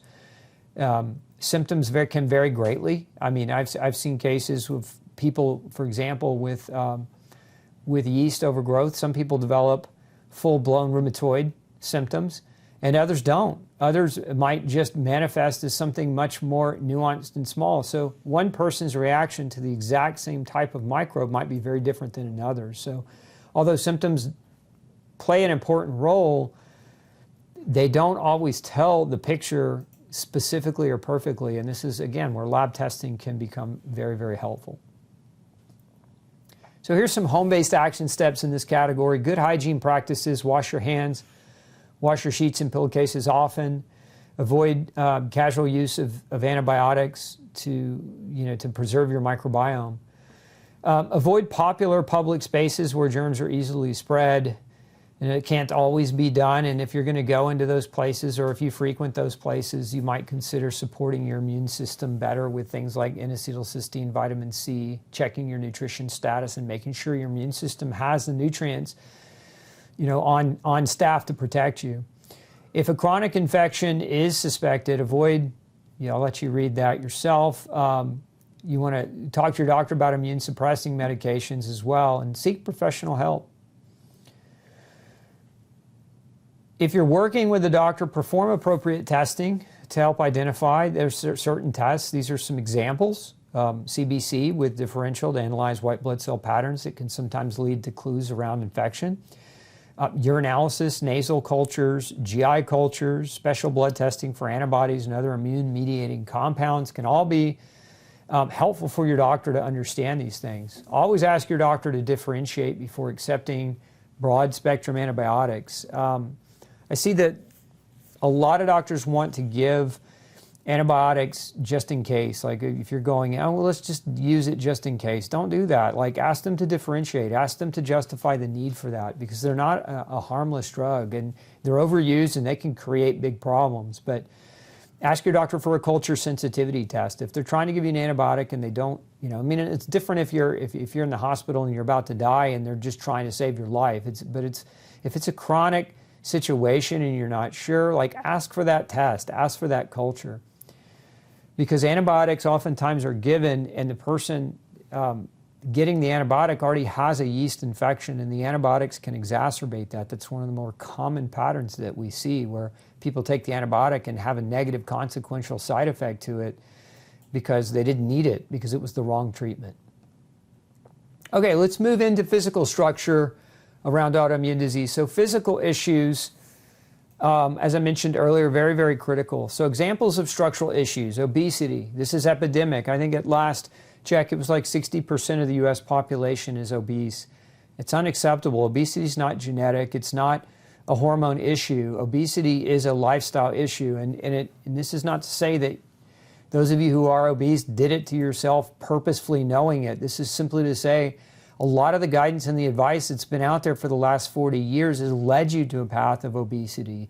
The marketers have led you down that road. They've led you to believe that certain things are safe and certain things are okay around your diet and your lifestyle that aren't. So at this point, you have to acknowledge that you are where you're at if you're obese. And if that's the case, it's time to make changes. But it's not, I want you to understand, you're not obese because you've got bad genes. You're not obese because you've got a hormone problem. There's a solution to this. Anyway, scoliosis is another example of structural issues. And this is one that isn't always fixable, depending on the type. If you've got a congenital scoliosis, these can be very detrimental to a person and can create a lot of neurological dysfunction and a lot of physical deformity dysfunction.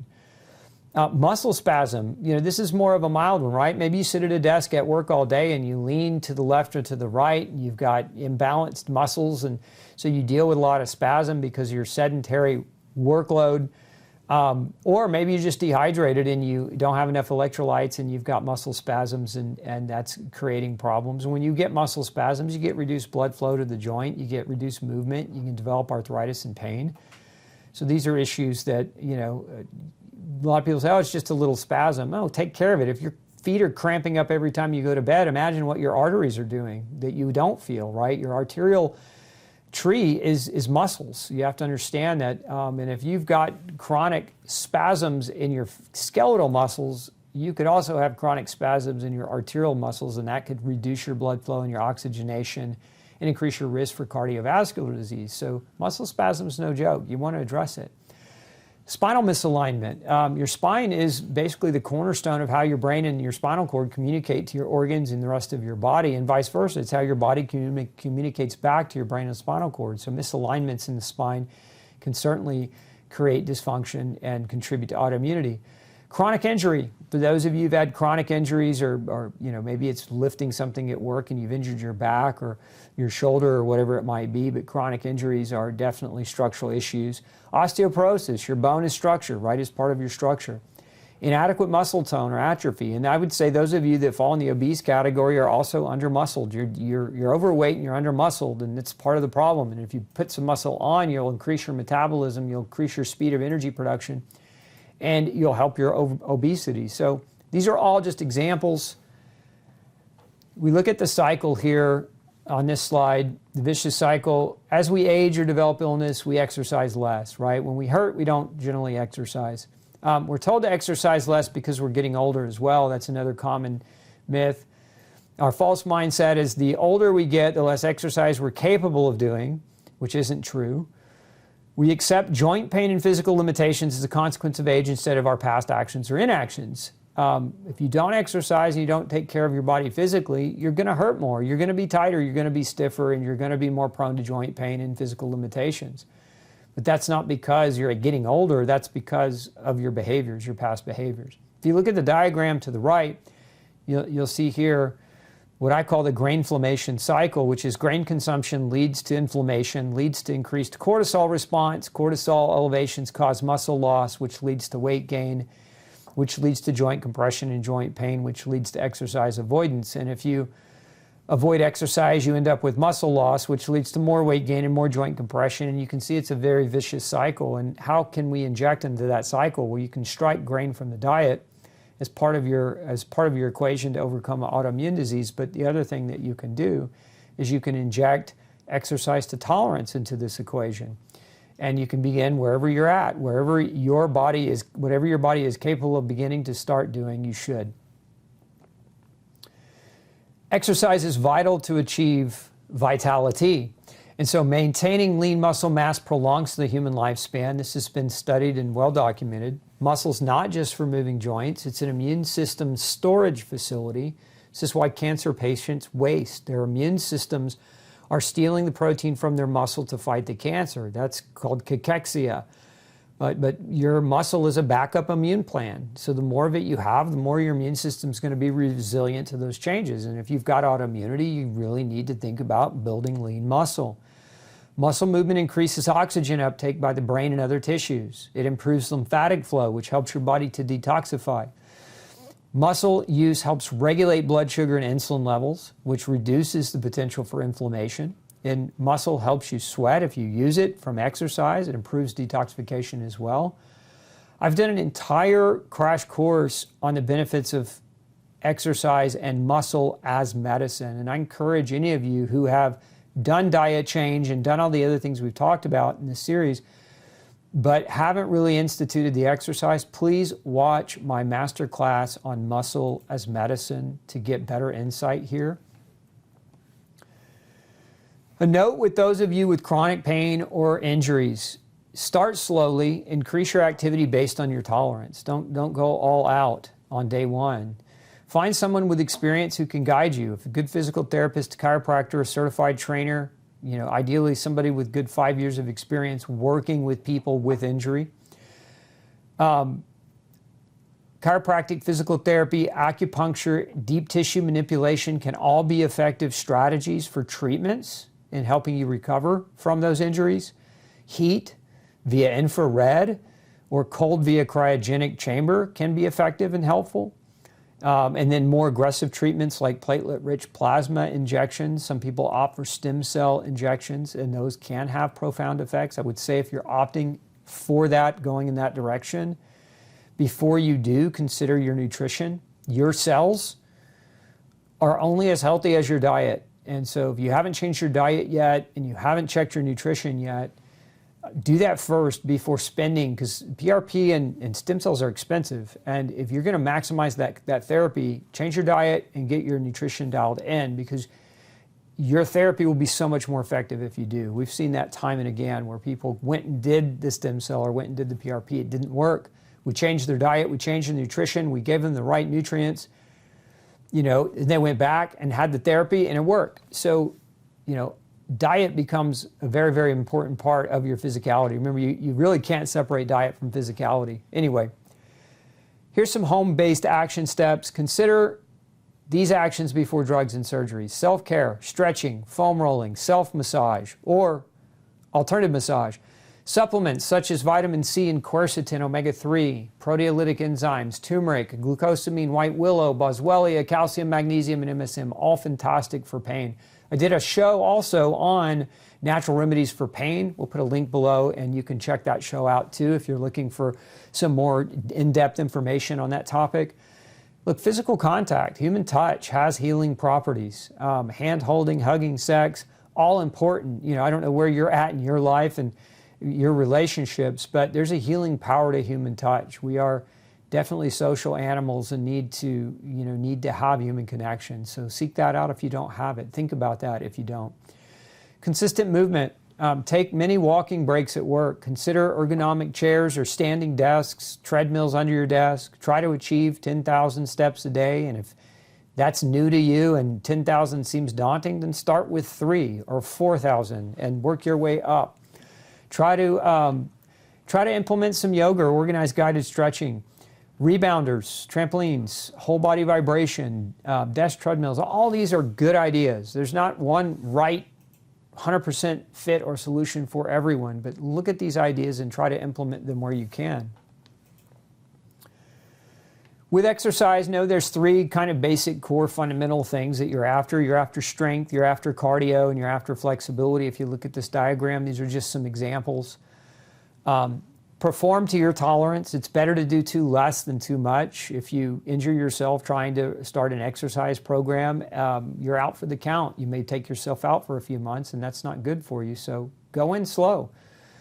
HIIT training is very effective. HIIT stands for high intensity interval training, and this is just, one of my favorite mechanisms of HIIT is something called Tabata, T-A-B-A-T-A. It's a 4-minute exercise where you do 20 seconds of work followed by 10 seconds of rest. So it's 20 on, 10 off in a 4-minute pattern. Pick one exercise and do it for 4 minutes. It's a form of high intensity that is very, very effective and very, very low injury chronicity when you're doing it that way. If you struggle, consider swimming or vibration platforms if you're overweight or you're just in a lot of pain and you just can't, maybe your knees hurt when you try to go for that walk. Get in the swimming pool instead. Maybe consider yoga instead. There are different options here for those of you who have some limitations. If you're working with the doctor, depending on the doctor's expertise, get a complete physical movement exam performed. Ask for guidance. Ask for a referral. Ask about non-invasive treatment options like cold laser, ultrasound, FSM, TENS, and EMS. Chiropractic manipulation, acupuncture, stem cell PRP therapies are all good things that you could attempt if your pain is a limitation to your activity, because you got to overcome the pain so that you can get to the activity. It's the catch-22 that we want to break through. One of my favorite recovery stories was a gentleman by the name of Greg. He had one of the most unique autoimmune problems. And in his case, it was finding triggers. It was diet and lifestyle change that really honestly saved his life. But I think hearing his story will give you hope and help you understand the power of diet and lifestyle.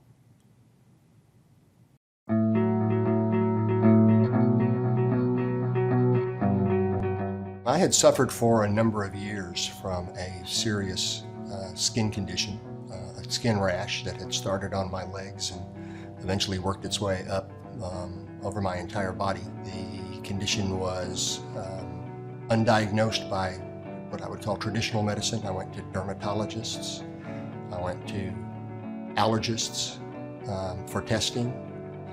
I took a number of what I would again call traditional medicines, steroids, over a long period of time with no relief. I saw probably 60 dermatologists, so much so that I was taken by one of the dermatologists I was seeing. I was taken to the VA hospital here in Houston for a dermatology convention.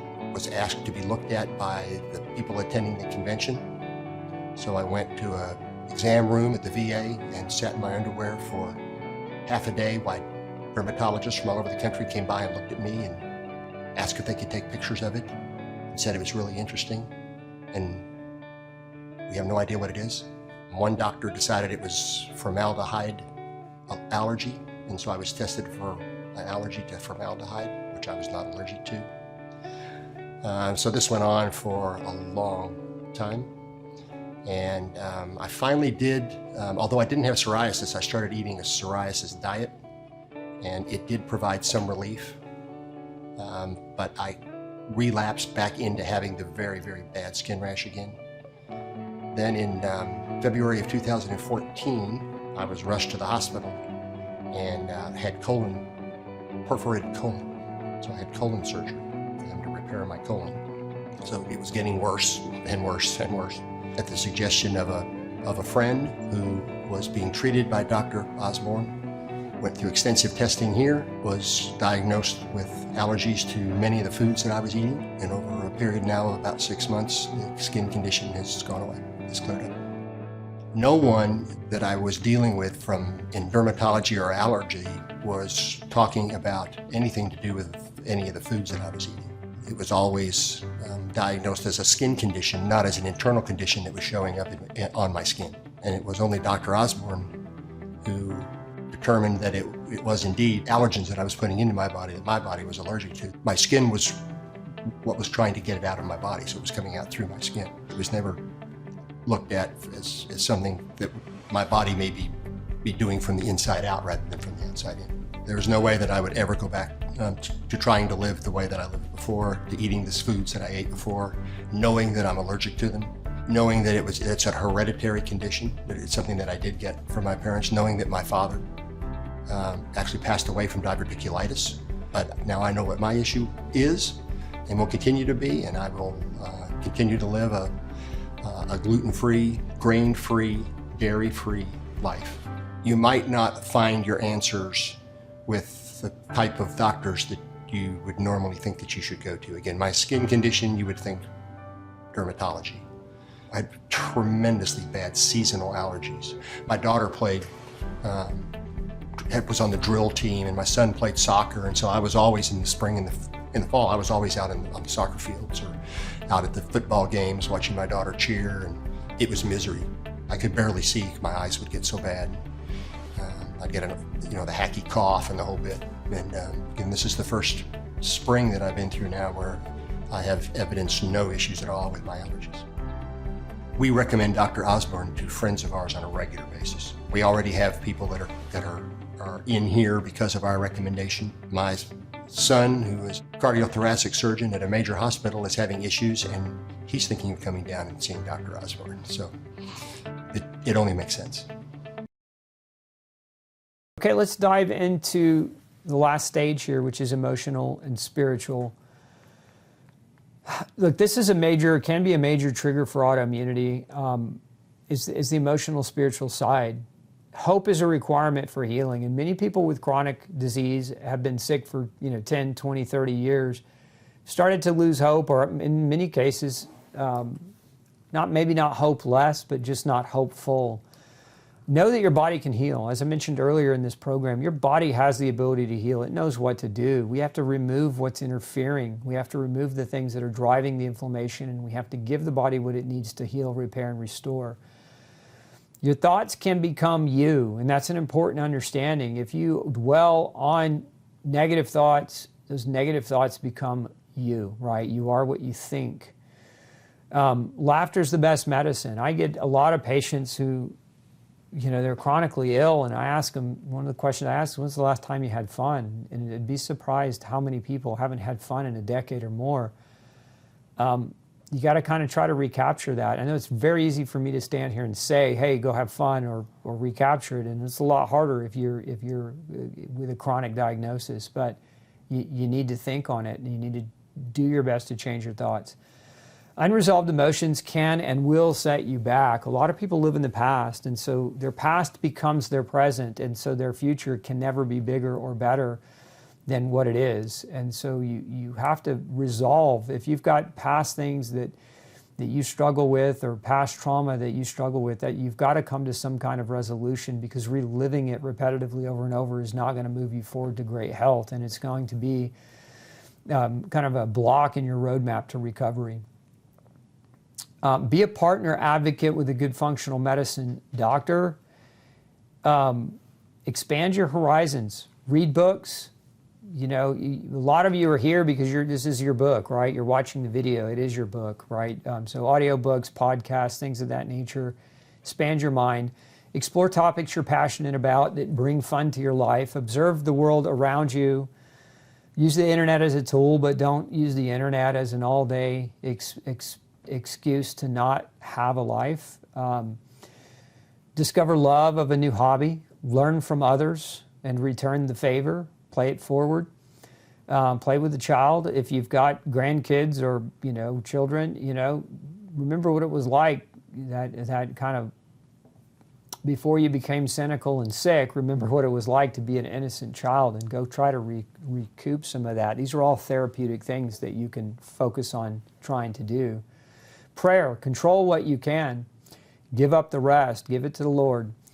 Surround yourself with supportive people. If you surround yourself with people who say you're never going to get better, so it's kind of like, I learned this a long time ago. I've had for over 25 years, I've had mentors in my life, and one of the best pieces of advice I got a long time ago was, you are who you hang out with. And if you hang out with people who say you can't, say you won't, say it's impossible, and give negative belief to you, then that's going to be your reality. You, in essence, are a manifestation of the 5 people you hang out with the most. So look at who those people are. And if those people love you and care about you and are helping you, then you're in good company. But if those people are dragging you back, you really have to reevaluate who you're surrounding yourself with.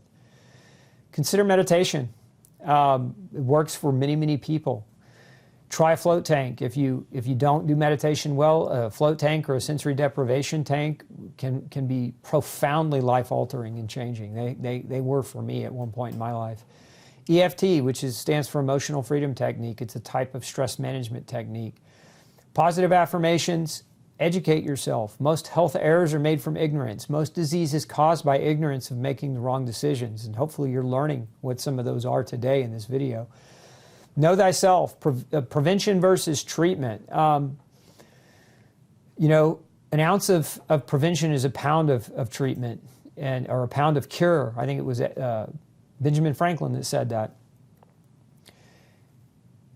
Eating well, sleeping well, exercising well, getting sunshine, breathing clean air, drinking clean water. That's your prevention. That's your non-negotiables. Those are things that you can do that will help your body. Not doing those things will lead to not helping your body, which will lead to hurting your body by default. So prevention is where it's at, and prevention is in your behaviors. Be proactive versus reactive. Once you get healthy, stay proactive.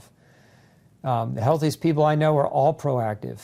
They make it part of their life to accommodate their choices and behaviors around how healthy they want to be.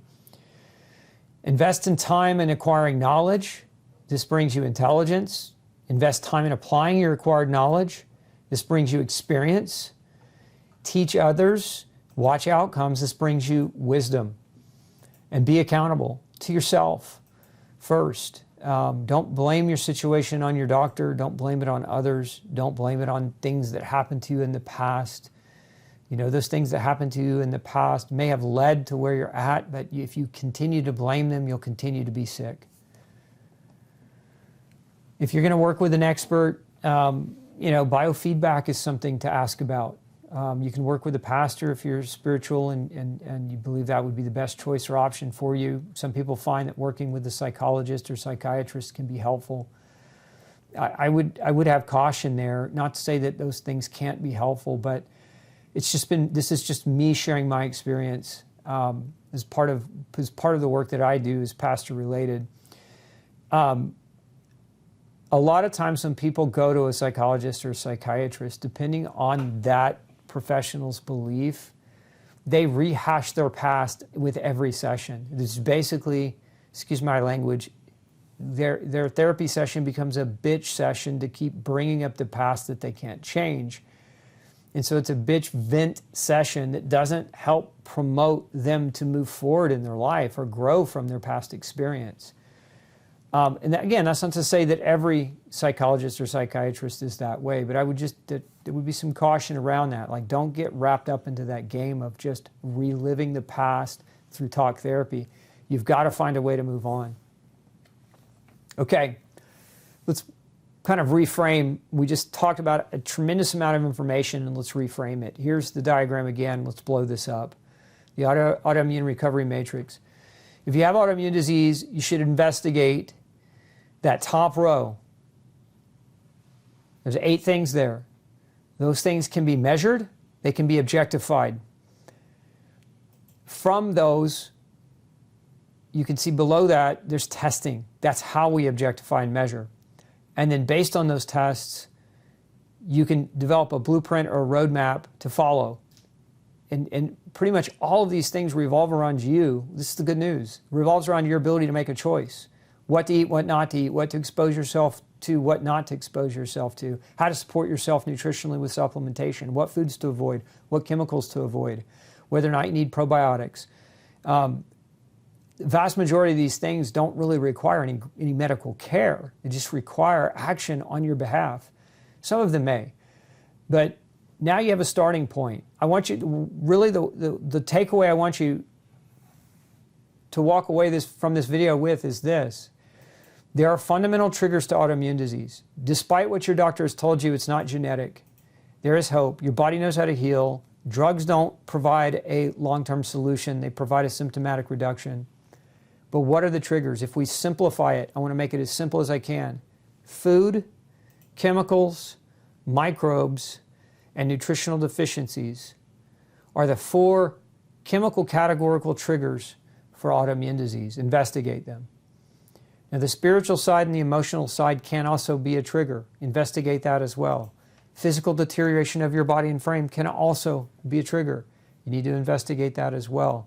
But if you investigate all of these, as you see here in this diagram, in this matrix, you're on the path to healing and recovery. Where people fail is when they do one thing at a time. I said this earlier. It's called piecemealing it. Don't piecemeal the approach. You have to be comprehensive. Autoimmune disease is comprehensive. It's multifactorial. There's not one cause, there's multiple causes. And oftentimes it's, what we see in our clinic is, you might be reactive to 10 foods.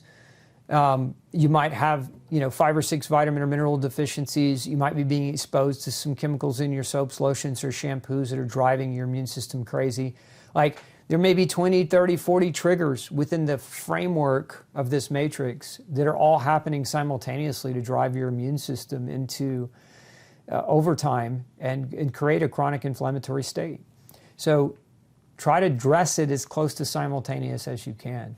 Remember, there's no perfect approach for everyone.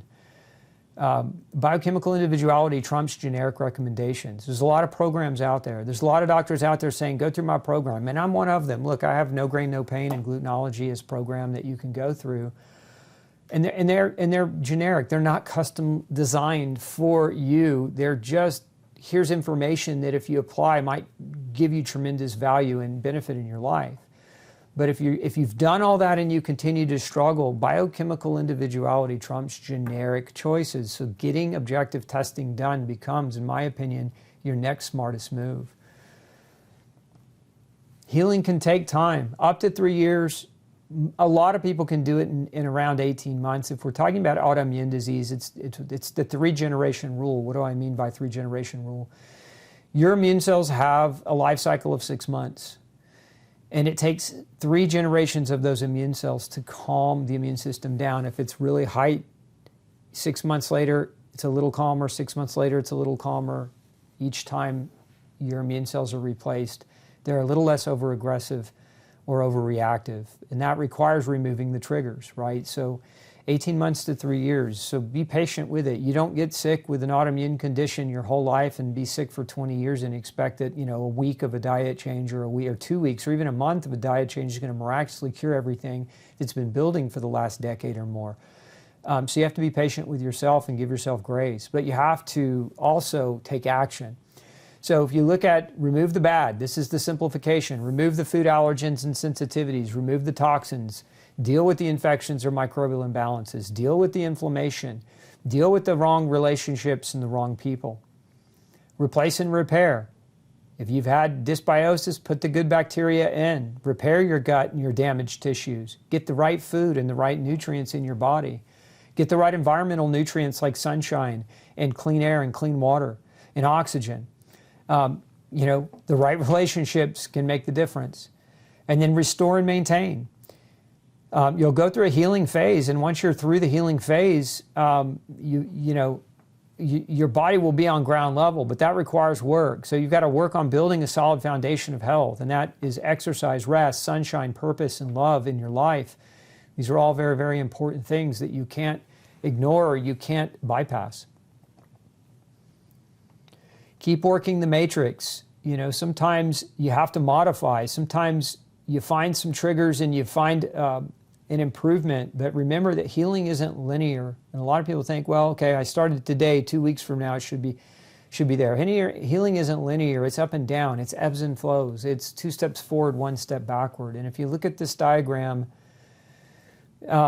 intelligent and guided action. I look at intelligent and guided action as being you getting an education and making good choices, right? And then if that's working, great, keep going. But also guided action is if you're working with a good doctor and you're getting the right kinds of testing done, that's guided action, right? And then as you go through that intelligent and guided action, your body gives you feedback. That feedback is going to be all over the map. It's going to be, I'm feeling better. Maybe it's less pain. Maybe it's less brain fog. Maybe it's more energy.